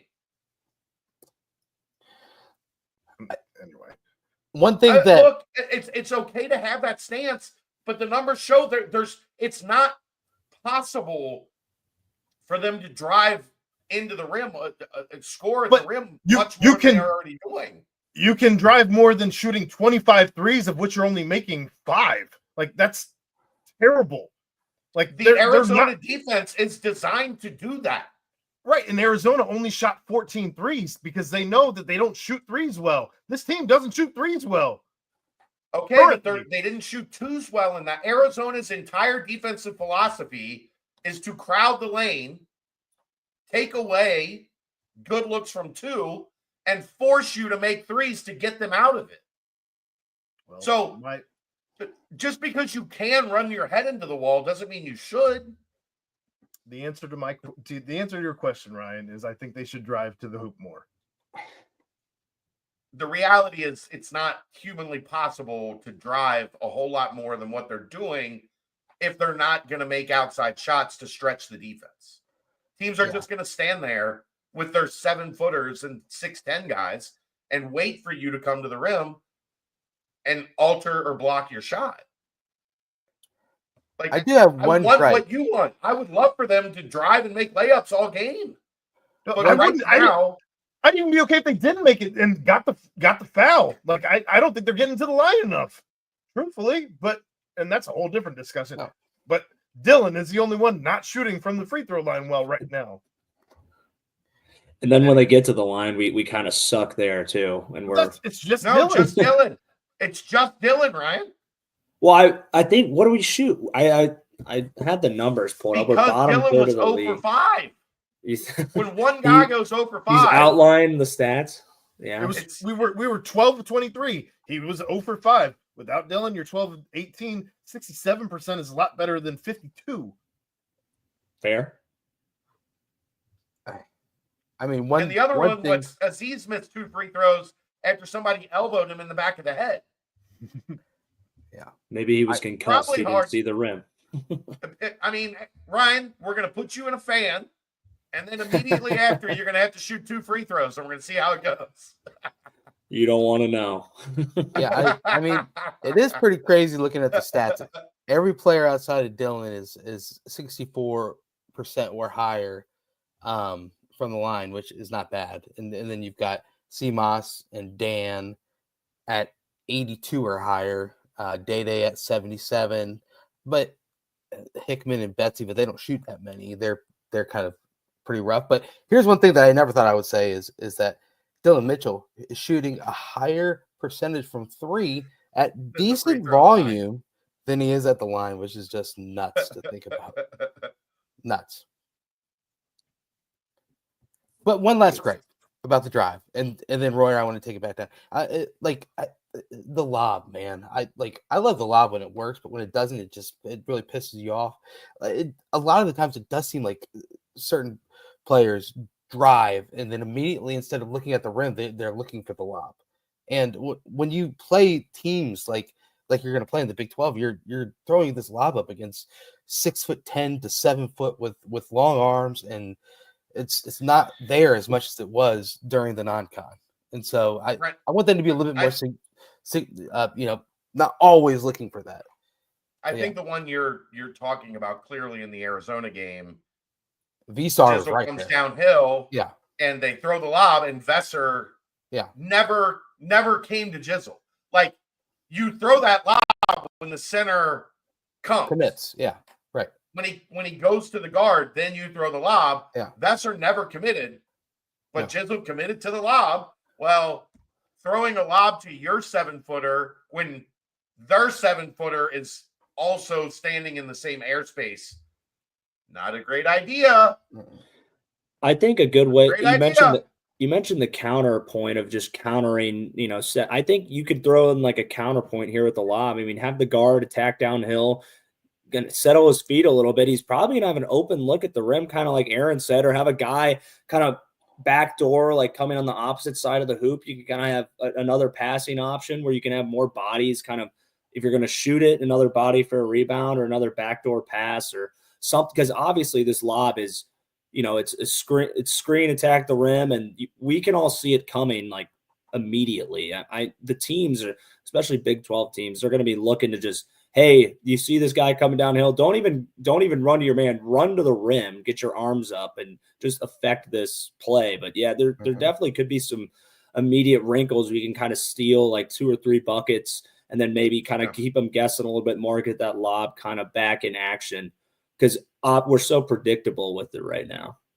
Yeah, I like the screen that Arizona ran where Arizona ran where they went under the hoop, passed to a guy who's cutting from the free throw line, and he lays it up. I don't feel like we do anything like that. Yeah, some of that is also reactional because of bad defense. And when your guy just falls asleep, you're supposed to cut to the rim. Yeah. Yeah. I think there's definitely lots of room for improvement on offensive sets, counters, everything what you guys were saying. And what it comes down to too is, our guys aren't playing like our guys, and we're kind of falling on the shoulders of people that, we shouldn't have to rely on kind of filling it up for us like we need them to. And then to our bench, we kind of were raving about how deep this team is going to be. And that really hasn't came to fruition so far, but it doesn't mean that just completely out of the window as the season goes on. Like, guys are going to step up, and, guys are going to get more comfortable. And I think the coaching staff's going to get on the same page, kind of develop more confidence in our guys, and we'll be able to lean on CMOS, lean on Jizzle. Our bench will start picking it up too. But it is tough to see, starting out 0-2 in the conference, digging yourself in a hole, 2 winnable games. You're supposed to be 2-0. I think Arizona's going to end up, I think they're going to be a lot like Villanova. They're going to end up a lot better they're going to end up closer to where people thought they were going to be coming into the season. Kansas State's not good. No, Kansas State's not good. That should have been. Kansas State's not good. It should have been. I thought we should have won on Saturday. I agree with that too. I thought they were neck and neck. Looked even better at times in the first, 10 minutes when it was 19-18. And then it just. I'm never going to say I thought they should have won a game.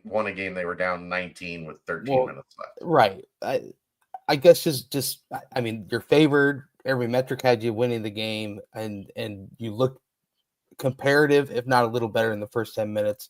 So at that point, I did think, yes, they were going to win that game.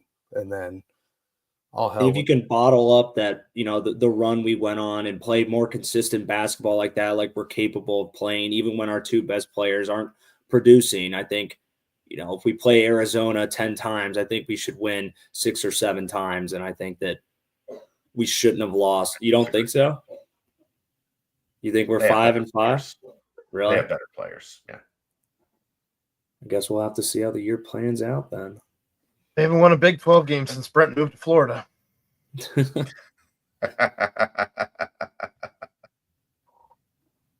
Yeah, I don't know. I mean, we'll see. It's gonna be a real interesting week. I can tell you that. We're gonna learn a lot because now we've talked about the problem of UC playing teams that were desperate, that their backs were against the wall. Now it's time to see UC be that team that is desperate and that their back is against the wall. Jump up and get somebody. Get a win or 2 here this week and change the narrative. Not like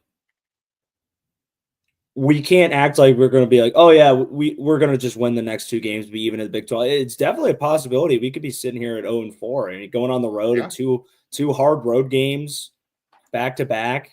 So, I mean, it's really right here on how we can't lose both, but still sitting at freaking 1-3 too in the conference doesn't feel any better.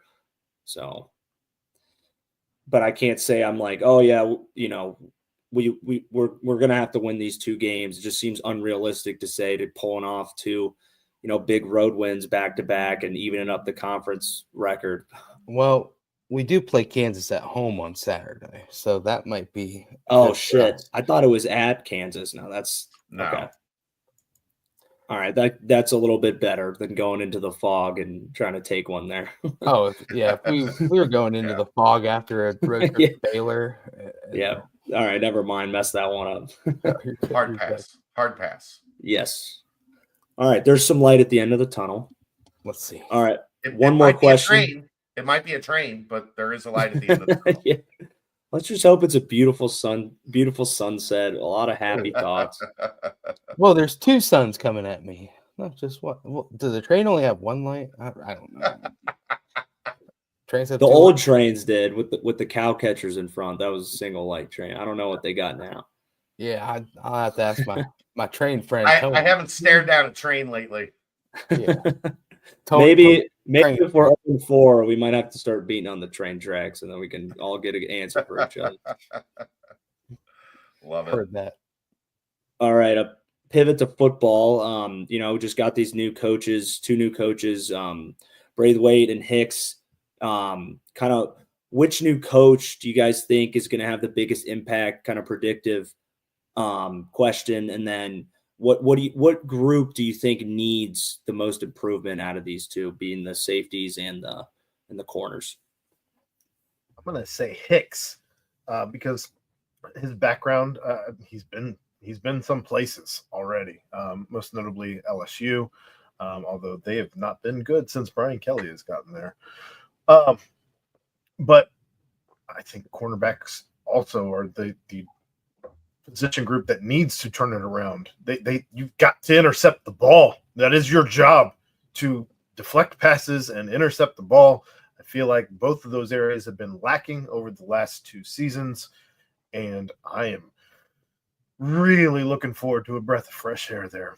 That was what I was just going to say. It's a completely different. You have a young up and coming coach. He's been at all different levels, kind of like the opposite of what Kerry Combs has been, where Kerry's at the end of his coaching career, coming from like NFL, Ohio State, and that's a good point. A completely new face, new look, new attitude in that room. Brent?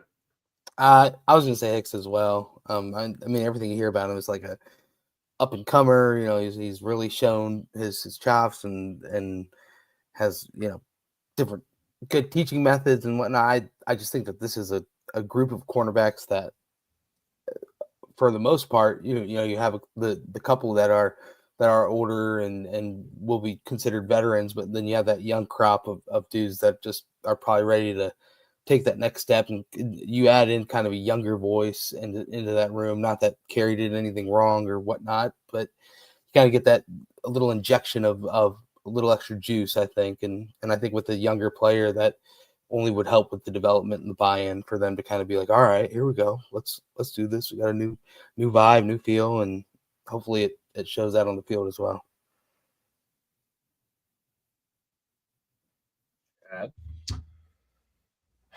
So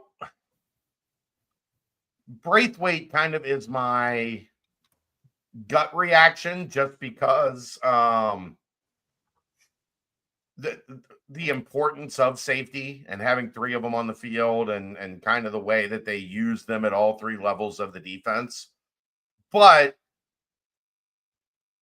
I think Vite got them to a respectable level towards the end of last year. So I don't know that they need as much additional juice as you need a corner. You know what I mean? Yeah, I agree. Given that they use that as kind of not only the middle, but the back, but the middle of the defense, safety is just such a critical spot in the way that this entire operation is ran. Mm-hmm. I agree. I'm going to stick with Braithwaite, but that's not to take anything away from the fact that they also need Hicks to be really good coaching up the corners. Like I think it's both of them need to come in and hit the ground running, because I think they're both in really important spots at the back end of a defense that I think got better last year, but I don't think it was good. That still needs improved.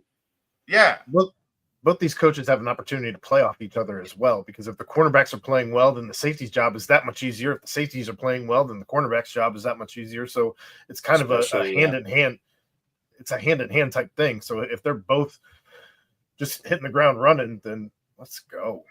Yeah, and I also like kind of bringing in Braithwaite with the safeties too. It kind of like take a little bit off of Vite in terms of that, where it's kind of like now you can kind of have more guys kind of like you have centralized roles, and Vite can kind of like organize and bring everything together and kind of scheme up the defense more. And because like you're saying, like Chad, the safety position is so critical to the way Vite wants to call and have this defense operate. And just being able to have a guy who is shown to have coached safeties well and kind of be able to kind of man his guys and then kind of let everyone integrate well together under Vite's kind of calls and stuff. So I'm excited about that. One kind of interesting thing I thought was, both these coaches, this staff kind of has a very clear identity. It's like these guys, they're both coming from lower level, like experience and like actual coaching, not being an analyst versus like being a position coach where Hicks was. They all kind of have like that lower conference experience, but with success with regard to where they were coaching at. Kind of like how since he's kind of made their mantra on like everyone's always up in arms about, oh, we're not getting like these players from like transferring from like bigger schools, so to say, but like kind of like investing in like the up and comers, the guys who've proved themselves maybe at a like smaller level, so to say, but have had success and like know what it takes to succeed and like develop their players into either getting drafted or being all conference and stuff like that. I just thought it was a good little tidbit of kind of like, it seems like there's everyone's kind of in tune on, we don't have to go big to be better in terms of players coming from bigger schools, coaches coming from bigger schools. So it's kind of interesting. It's like the guys that are kind of like what Nico is saying, like guys that are hungry, guys that are coming from like having success, but they haven't like been like established, so to say, and they're still kind of like hungry to kind of prove themselves. So it's good to see everything's kind of on the same page in that form. It's a break week's interesting because you're getting a younger guy that has also been a defensive coordinator for like 6-7 years. I was just gonna say Ryan took 2 weeks off and brought his A+ game tonight. My goodness, on it tonight. He's refreshed. I love it. He got a little Christmas break. He's refreshed. Got some family time. That's all I needed. Recharged. Boom, baby. Boom, baby. You got one more? Do you remember what it was? It's been a couple weeks. I don't remember what it. Bro, it's not ringing a bell. What it was, bro? When your name pops up on my phone with the text, I get so pumped up. I get so happy. Oh my god! There was a couple. You were texting me Saturday during the Bengals game, if you remember that. You said you were bit in your feels about the Bearcats, and you had switched from beer to liquor when we went down 19, and it had thus turned into quite the snowball effect for you. And you're like, dude, man, you were getting in your feels. You're like, hey, man, I'm not real big on New Year's resolutions, but like, do you have maybe one or two? Maybe like, can you fill me in? Can you help me out? I was like, yeah, dude. Like, why don't we make it like a Bearcat New Year's resolution? Like, what's something Bearcat wise with the New Year's resolutions? And you said, that's why I freaking love you, dude. And I called you. Remember, we called and talked on the phone, and we said, it was just real quick conversation. Still going? Real quick conversation. We were like, I love you, bro. And you said, I love you too, bro. And we said, boom, and we hung up. So then that's the question that we were going to ask here. What's your Bearcat themed New Year's resolution for the year 2025? Shoot better. Would solve a lot of problems, Aaron. That's it. Shoot better. Okay.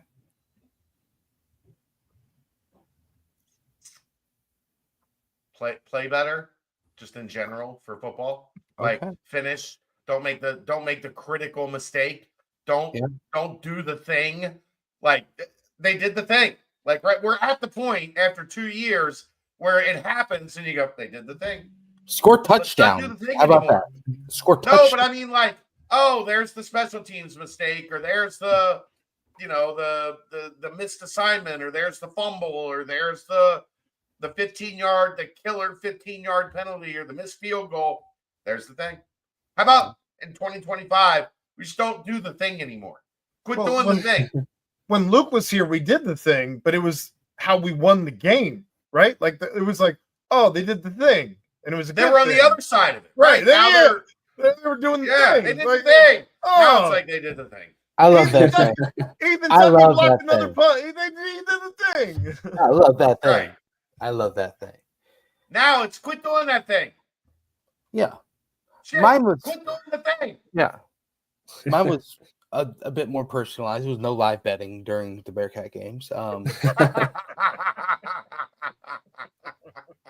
That's when emotions take over. Yes. Oh, we're down? We're going to still win. Don't worry. I almost took them when they were down 9, and I was like, then they went up 19. I was like, oh, thank God I didn't do that. And then they came back. Like, why didn't I do that? And they lost. I was like, thank God I didn't do that. I got them at plus 540. Let's go. Hop on, baby. Yeah, then your soul gets crushed in the final minute. And you're like, oh, we were so We're all fucking degenerates. This is why I don't gamble. This is exactly why I will not let myself get into the world of gambling, because it'll be exactly like this.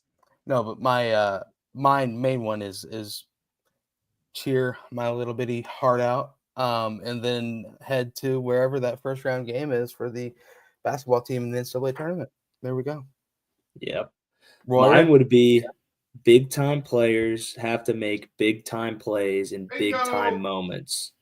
Football and basketball. Sorsby, can't have you fall off.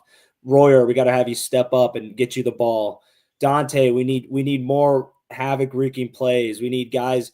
We need semi big time players that kind of showed a little bit of stuff on the defense. Bartlett, Golday, Simeon Coleman. Make those big time plays in the big time moments to help win us the games. Don't just be kind of like good supporting guys where we're just skating along and we're not winning. And then basketball wise, CMOS, Jizzle, we need you guys. You're going to have the ball in your hand to make that three to, cut the lead down and get us back in the game, or to take us ahead or make that buzzer beater. That's kind of my 2025 resolution there, Brent. That's not what you texted me, man. But hey, I like this one live a little bit. We'll keep that one private. Okay, I like this one live a little bit more. Oh boy, man, that's perfect. Well, all right, I'll tell him it was meet the Rizzler in person and get an let's autograph. go. And we were gonna eat the double chunk chocolate cookie together. Yeah, and a chicken bake. What is it? You guys are the two best friends that anyone could have. Yeah, we are. I hate both of you. Man, so do we have a pretty big mailbag today, Aaron, or is it? It's fairly light. Okay, good. All right, let's go ahead and timestamp this, and then we'll do boom and then boom. You know what I should do, Brent? I'm ready. I should send you the reads since you're the host, and then you can just read the reads. But hey, man, this is your website. Quick Paper Supply, your local and family-owned restaurant supply company for all your non-food products. They provide mostly disposable restaurant supplies, products like to-go containers, cups, pizza boxes, to-go bags, can liners, napkins. They've been open since 2029 and are one of the largest minority-owned companies in the city. I got to see Nick on Saturday. He stopped down and said hello during the Arizona game. So call Nick. 513-470-2029 and reference Bearcats for 20% off your first month of purchases. Mr. Nick, for sake of trying to keep things a little bit time contingent, obviously there's been some commitments on the football side out of the portal over the last handful of days. Chad and Dave will dive into those a little bit more on Wednesday, I do believe, obviously, as well as hash the Baylor game. But I think the more pressing matter will be a quick, tiny little preview of what you guys want to see against Baylor, or what you might know about Baylor after seeing them up to this point of the game, of the season, pardon me. Just real fast around the horn, and then we're going to dive into this mailbag. Obviously, Bearcats a 5.5-point underdog. Bearcats losing by 5, according to KenPom. Road trip to Waco. I do believe they changed the camera location, so it could be a little bit more. They did. That's the rumor, is they changed the better camera viewing time. Remember last year, Dan Skillings had himself a daggone game. CMOS missed a corner 3 that looked pretty good look for him. Dan also had a good look as well at the rim there in the closing seconds. They lost a tough one that was actually very close to the entire game. This is obviously a different Baylor team from that team. They do have a couple of pieces still from that squad, but the names you're going to hear tomorrow night are going to be a lot different than the ones that you heard last season. But Chad, going into Waco, it'll be tough, but it's a manageable game as well. Sure. Aaron and I are going to have more tonight on the nightcap because we do previews now leading up the day before the game.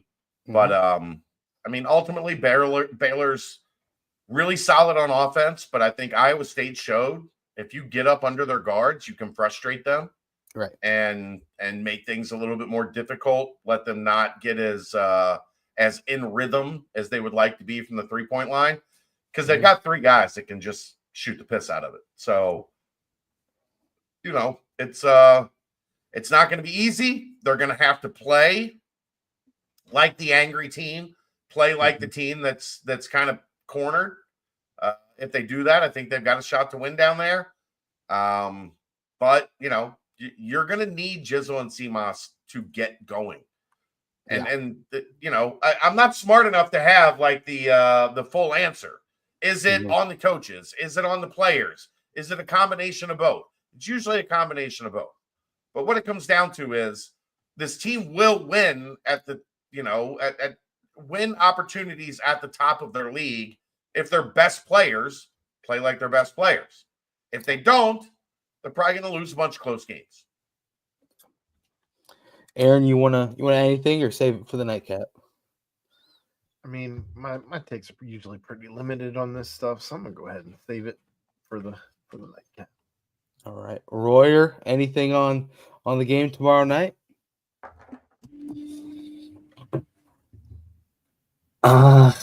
You gotta bounce back. You gotta find a way to win. I know it's super cliche, but our guy. I mean, you gotta have a big game from our big two. We need it so bad right now because 0-3 just seems like you're heading down a really, really bad path. But you're in a tough environment, so you're gonna have to rely on your best players to step up. I want to see that that second half type of defense we were hitting on earlier, the full game, because the pressure's on, man. This is must win for us.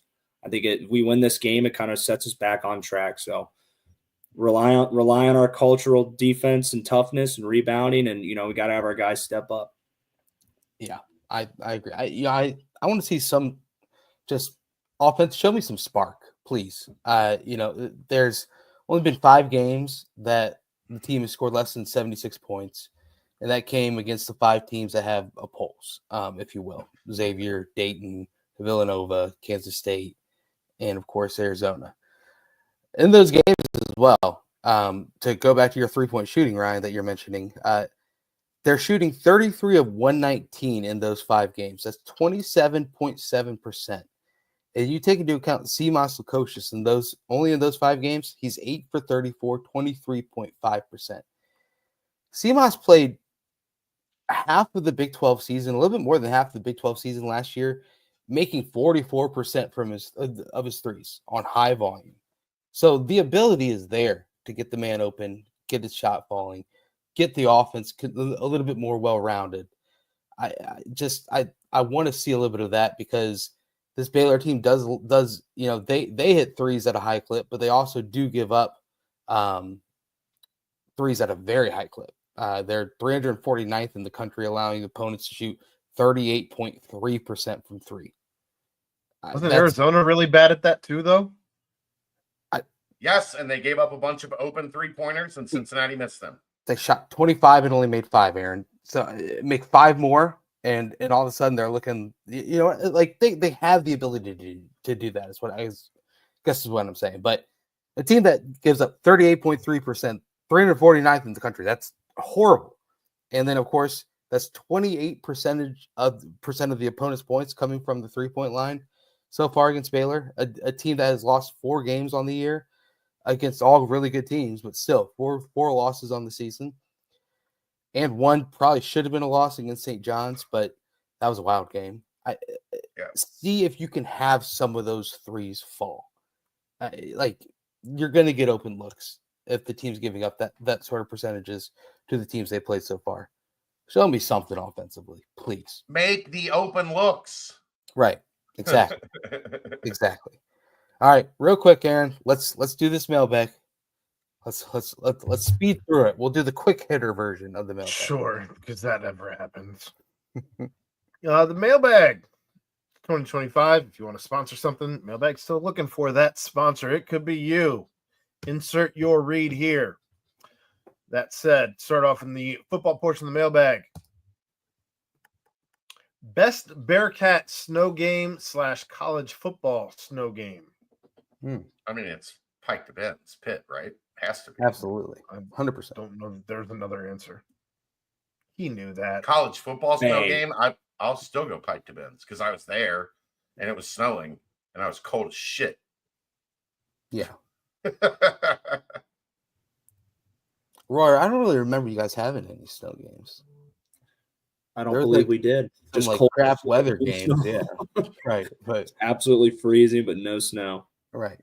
So Pike to Ben's is the answer. All right. We'll follow that up with what game was the worst conditions you played in / attended and why? My answer for this is going to be Cincinnati, Miami at Paul Brown Stadium, where it was raining sideways and it was like monsoon. It was like 33 degrees, so it was also cold, but it wasn't freezing. So it was stupid. It was cold. That was a fun game. It was not. It was miserable. I was in the press box, so I had a delightful time. There we go. I was actually sitting with Brian Mason's family during that game before I became a part of this whole BC Great parents. squad. Oh yeah. But yeah, my answer would be Cincinnati, and kind of taking it the opposite direction. Cincinnati played Purdue in a season opener. That's my answer. I don't know what year it was, but golly, that was the hottest game I've ever been to, and I was just pounding beers, and it got to the point where I was just like, "This is not good. I don't feel good." And then, I mean, they won, but like, gosh, the game stunk. I wonder how many people would say that about Indiana. Didn't Indiana run out of water? Well, yeah, they ran out of beer. Yeah. They ran out of bottled water. They were filling up water in souvenir cups and selling it for $8, little tap water. That's terrible. Hey man, gotta figure it out somehow, I guess. But yeah, that was another rough viewing experience. And then I went to a wedding after that game. All right, continue. Mine's definitely, we played Temple. I think it was my fourth year or third or fourth year. It was absolute so damn cold, dude. It was an ice box there. That was the loss, right? Where Temple celebrated in front of your bench and Mets wanted to murder somebody. No, it was at that home. 2 years earlier. Okay. Yeah. How about the home game, Chad, that you notoriously said that the fan base did a great job. Yeah. Yep. Senior day. Nobody showed up. Great job. It was cold though. Luke was real mad. Mets did have an impact on that. He did block the extra point that then was Kobe Bryant in return by Kobe. Yep. All right. Has a special teams role been decided internally and just not released publicly? I assume it has to be one of the current coaches. My I'm actually understanding interviewing for it. I'm undisclosed. Yeah, my understanding is that Ryan is interviewing for the job. He has been consulting with Brian Mason. This is actually his last episode of the podcast, and then he will be gone. Wow! Congrats, Brian. Knowing you guys. Congrats, man. Went out with a banger. Brought his best performance for last. I don't think they have decided yet. I think obviously they're, kind of working through that. One of the things that I think should be noted is that quality control assistants do not have the limits that they used to have on them in terms of like actually being able to like be out on the field coaching. So I wouldn't be surprised if, they have somebody in a role where they're dealing heavily with special teams, and then somebody that's already on the staff is named the special teams coordinator will oversee it, but we'll have a quality control guy that is essentially like, 1A, 1B type situation. So still being worked out internally, even though, the spots on the staff have been filled. Working on it. TBD. In your opinion, what is the number one priority remaining in the portal? Running back. It's got to be. Correct answer.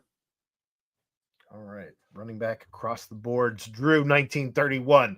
All right. In your opinion, which is easier, becoming bowl eligible in football or making the NCAA tournament in men's basketball in 2024? The Big 12 had 9 in football and 8 in basketball.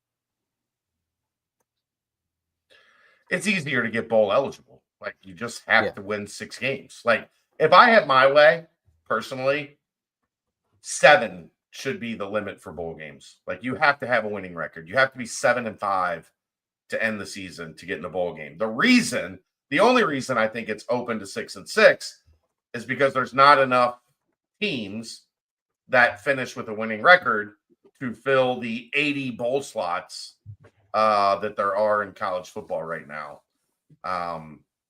In basketball, you still you got to win big games. Like, you got to have quad one, you got to step up and really do something to get in as an at-large in college basketball.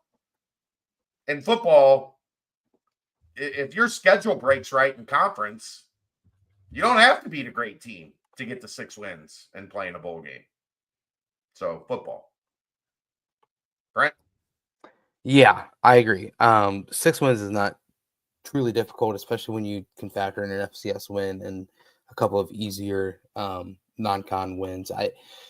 It's hard to make the tournament. It's going to become easier eventually. I heard through the grapevine, but as of right now, it's not the easiest thing to make the tournament.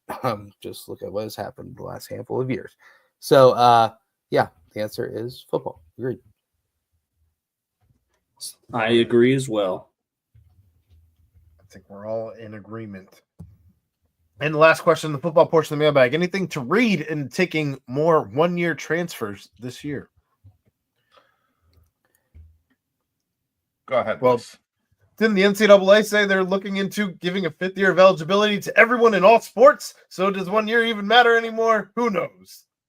Yeah, maybe they got 2. Depends on the guy. Like, whatever. Yeah, I think they target certain players that fit certain roles that they want to have, and if they happen to have additional years, then that is just an added bonus. Okay. Yeah. That is the football portion. Let's move right along into the basketball portion of the mailbag.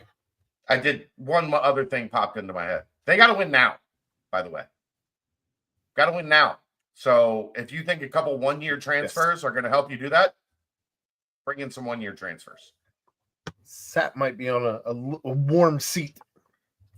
Yeah, like they haven't won yet in 2 years. They have to win. So Correct. If it's a 1-year guy that you think is going to help you do that, then you go get a 1-year guy. Sorry, just popped into my head. Bartlett was good for a 1-year guy, right? Go get some more Jared Bartlett and Derek Canteens. Good with all of those words. All right, this is a long one. In the I'm basketball, not answering this question. No. This is directed at you. Yeah, I'm not answering this question. Anything that starts with "Why don't you guys ask hard questions and pressers?" Get out. I'm not answering it. Sorry, UC Doc, you've been voted off the island. We ask hard questions. We ask questions that the fans want to know. Like it is just no, I'm not doing it. So out. Vetoed. Oh. All right. Well, moving right along. Will we see Jizzle be more aggressive and drive to the hoop without pulling up? Safe to assume the coaches have been preaching this. I'm less worried about him pulling up because I think those shots start to fall. I think this team is too unselfish. The assist numbers lately would disagree.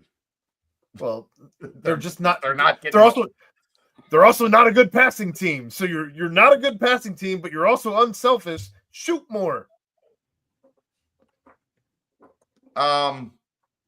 Here's the problem. Like that has been part of Jizzle's game. You can tell. Like when I watched him in AAU, that's what he did. Big, heavy, like jump stop, pivot foot, spin turn, shoot over the defense. I don't know if it's more of a defense mechanism from being a smaller guy his whole life and playing, against older competition, taller, longer, more athletic competition. I don't know that I feel confident you just work that out of him. Right? Like stop doing it. Like that sounds great in theory, but that's the way the kid has played the game for a long time. And it's always worked. I think the problem right now is teams are sitting on it, especially in late game situations. Because why does he do that? Like that's working through this specific question in my brain over the past couple of weeks. Why does he do that? Because he comes to that stop, the guy goes up and jumps, anticipating him to go to the rim or what everybody else does. Jizzle stops, turns around, hits the little fadeaway 6-7 footer. That's always been a weapon for him. Teams are sitting on it now. They're not jumping. So he gets to that point, hits the stop, And instead of that natural go up, he's now at the top of the scouting report. The scouting report says he's not going to go to the rim. He's going to stop, boop, and hit you with the fadeaway. Now you stay down. You don't jump. So he's not getting the advantage. And now they get to challenge the fadeaway. And a couple got blocked. And I think it's just one of those, like, the staff is going to be working on it with him constantly to get him more comfortable playing through contact and going all the way to the rim. But, you know, when you do something one way your entire life, it is hard to just make you eliminate that thought process from your brain. My concern is he's not only missing the shot, he's not getting the advantage that he is anticipating, because now teams have scouted it. Now teams know he's not going to shoot that. He's not going to go all the way to the rim. We've got to stop, wait, and then challenge, which makes a tough shot even tougher. Yeah. Tiger agrees. I think the kid's outside shoveling again. I like Graybush's comment. You have to make a shot to get an assist. That's a valid. Absolutely true. Like, yes, I think the assist numbers would have been way higher the last handful of games if shots were falling. But 5 of 25, make shot offense. Not doing too hot. All right. What are your top 3 fixes or changes moving forward from here to change our outlook for this season's success? See new riffing with Royer, because we run the make shots offense. Can we? That's a good offense. Can we get the make shots offense? I would like to do that. I missed that one. Get every rebound available. Should we laugh or cry that Dan Skillings thought that 3 was an acceptable shot considering these circumstances? Down 2, double bonus, home whistle, time on the shot clock. His career 3-point percentage from the wing. You should do neither. You should continue to look forward to the next game and understand that every opportunity is an opportunity at a win and a resume building win, because every game from here on out is an opportunity to strengthen what you already have. So, hey, you know what? Yeah. Was it not the greatest shot in the world? Sure. Have there been other random shots throughout the entire game that probably weren't the greatest shots in the world? Yes. But there's always tomorrow. I didn't laugh or cry. I yelled and I swore a bunch. Keep it up, Dan. You will continue to win. Positivity, 2025. Or just make another TikTok. In the last 7 games, which constitutes 50% of the season played so far, we have 6 players out of our preseason top 10 that are in the midst of a seriously declining statistical trend across virtually every measurable. Did ChatGPT write this for you? The declines are even more dramatic versus Nova, X, Dayton, Kansas State, Arizona. If you're West, what are you trying to improve in each of these players to take 3 and 5 point losses and turn them into wins? The 6 struggling players in question are Seamus, Jizzle, Hickman, Betsy, Page, and CJ. CJ hasn't played. How do you call a guy who had 2 minutes of playing time? He's seriously declining as a statistical trend in his 2 minutes that he's played in 7 games.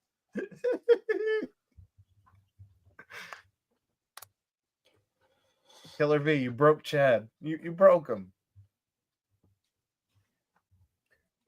Those guys have to play better. Seamus has shown the ability to succeed. Like Chad, like that's so the craziest Jizzle. part. Right. Like they have to play better. Right. That's the thing. Play better. I don't understand it. Play better. Make shots. That's the New Year's resolution. All right. After observing the last 7 games versus our stiffest competition, no more patsies. What is our best offensive lineup? What is our best defensive lineup? Is the Berg Silver Bullet lineup. Day-Day, Jizzle, Dan, Seamus, Mitchell, with Aziz as 6th man, effectively going to a 6-man rotation where all 6 players play 30 minutes plus. We don't mention Silver Bullet. This is a Cincy light run Like where your head's at. organization. Oh, by the way, if you want one of these, Uh-oh. we're getting there. We're getting there. We're not there, but we're getting there. If you want one of these, be ready to get one soon. Look, I'm not opposed to playing Dylan at the 5 and going When I ask Day, Dan, Seamoss, Dylan. I'm not opposed to that. When I ask you in the aftermath for them to do something different, try something different, I think that is something radically different from what they've been trying. Yes, I wouldn't want to see it for more than 10 minutes a game. Like a little bit of a run of it here in the first half, run of it here in the second half. Like, you know, they came close against Arizona. They ran 4 of them, and then Betsy in for Seamoss. So they did go for a little bit of a stretch against Arizona, and it was, I think Tyler missed 2 threes in that stretch. Yeah. Dan, Jizzle, Day, Tyler Betsy, and Dylan Mitchell at the 5. Yeah, so yeah.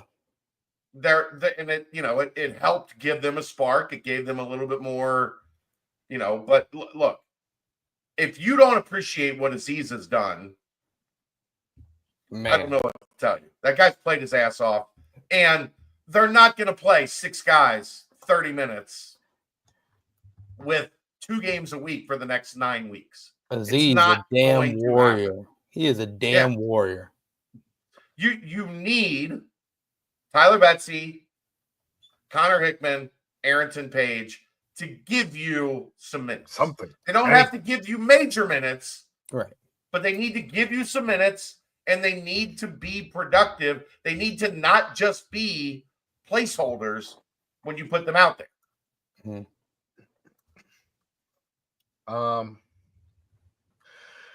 That is the end of the basketball portion of the mailbag. The last portion of the mailbag, the banks. One question in there, and it's pretty quick and dry. Ryan has no interest. Maybe he is a Reds fan. But who wins the MVP first? Joey B or Ellie D? And is it in a Reds or Bengals uniform? Joey B, Bengals. Absolutely. Should win it this year if they didn't stink it up in some of those early games. He should still win it. You should give the award to the most valuable person. He should, but he won't, is what I mean. The numbers are there. The numbers are there, but Josh Allen and Lamar Jackson also had record level, like incredible MVP seasons. Switch Joe Burrow with either of them on their team and put them on the Bengals and see what happens, because it's not the same.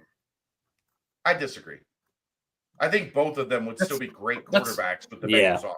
Yeah. That's what we do, though. We disagree. Just give them the Bills or Ravens defense, and then see how many. See what damn Patriots week 1. Give Josh Allen, T. Higgins, and Jamar Chase, and this defense, and watch how many games he wins. Just beat. Probably 9 and 8. Probably 9 and 8. He's like 6 and whatever 11. You have 2 number 1 receivers. Lamar Jackson and Josh Allen would put up massive numbers. You only had T those guys. You only had T for half a season. Okay. Give Brennan Sorsby 2 of the best receivers in the Big 12. Do we make a bowl game? Please, God. He's winning the Heisey with that boy right there now. The real thing for Burrow, though, is he has now put himself on that list of guys that had an MVP season that didn't win an MVP, which, you know, Josh Allen has been on that, like, in that conversation a couple times. They're tired of giving it to Mahomes. I think we're seeing they're tired of giving it to Lamar. If Josh Allen gets it this year, Joe Burrow is the next, like, logical, this guy deserves an MVP. Ellie has not gotten to that point yet to answer this specific question. Baseball, it's way too finicky of a sport. Well, and he Yeah, plays but with the he plays in an era of Aaron Judge Acuna and steals just Shohei as many Ohtani. bases. Yeah, just as many bases, and he hits for more power. And you have Shohei. He'll Right. never win the MVP ever. It's just he's a tough. Elliott's not and quite on that list of like these guys need to get one. Because that's what they do. Unless somebody just has like everybody else is right here and somebody has a season here. Like right now, if we're being honest, I think Joe has probably had the best season, but Josh Allen and Lamar Jackson are very close to that. Ellie's If gonna those have to guys get didn't traded. have great, Yeah. like if those guys didn't have epic seasons, they would give it to Joe. You're talking about the LeBron James effect, where LeBron in his prime could have won the MVP every single year. Michael Jordan should have won it every year. They don't give it to the same guy every year. So there's a process. If you pay attention, there's a process of like being next in line and then being the guy that gets it. Ellie is really far away Joey B's from being right that there. guy. Yeah, he has to go to the AL. Like I said, if Josh Allen gets it this year, Joe Burrow is the next guy to be MVP. Mm-hmm. I think Ryan just tried to trade Ellie to the Yankees in his head. No, I'm saying literally because he has to go to the AL in 5 years when Judge is done. He can't do it with Shohei and Acuna in the NL. He'll never win it. He's washed already. I'm over Shohei. Get him out of here. Oh, 50-50? He went 50-50. Get him out of here. Than Acuna. He can't be better than Shohei. Gavin Lux, though, to the Reds. Let's freaking go. Now. Yeah, and then how about that grumblings that he was going to get flipped to the Yankees immediately? I'm happy. Wish you would. We've got a glut of infielders for no reason. I don't understand what they're doing. He played the outfield. Get an outfielder. Get an outfielder. You need a corner outfielder. The outfield last year that can hit. He can hit. He's a good player. That's a good get. And he has the Nick Van Exel jersey that he needs signed by Nicky V. So get us out of here, Brent. That'd be cool. Hey guys, guess what? Oh my gosh! Tomorrow night, big game, 8 p.m. ESPN Plus. Big game. The Baylor Bears. They're waiting to have us come into Waco, Texas. Go out of the snow and into the warmth of old Waco and try and take down the Bears, man. Need it. Big game. Need it. 8 p.m. ESPN Plus. Bearcat Journal will have the coverage. You already know. But guys, this is a great pod. Shouts to Danco Transmission out of here. Hey, shouts, yeah. The Bearcats got to show up like the ATF. Shouts to Ryan Royer. Like the ATF in Waco tomorrow. They got to do some freaking havoc. Hey, let's go. That's how we got to come. We got to come in there. Shouts to Ryan Guns Royer. a-blazing. Ryan Royer. Guns a-blazing. He was gone for a couple weeks, and he came back this week like the ATF in Waco. Guns a-blazing. He's a Hall of Famer in my book. That's right. Yeah, just shouts to Nico Palizzetti. Shouts to Ryan Royer. Shouts to New Riff producing my favorite segment with Ryan Royer, and shouts to Alec Pierce. Another good season. Shouts to Sauce Gardner, and shouts to Desmond Ritter, and shouts to Jerome Ford, and shouts to everyone else in the NFL. Josh Wiley, congratulations Josiah on your seasons. Josiah Guara, and good luck to all you Bearcats that'll be playing in the playoffs. We will give you shouts later on in the year, but shouts to Quick Paper Supply as well, our guys. But for the squad, the crew, everyone involved in this beautiful collaboration, Aaron Smith, Chad Brendel, Ryan Royer, I am Brent Young, yet another fantastic BBP presented by BearcatJournal.com. See ya!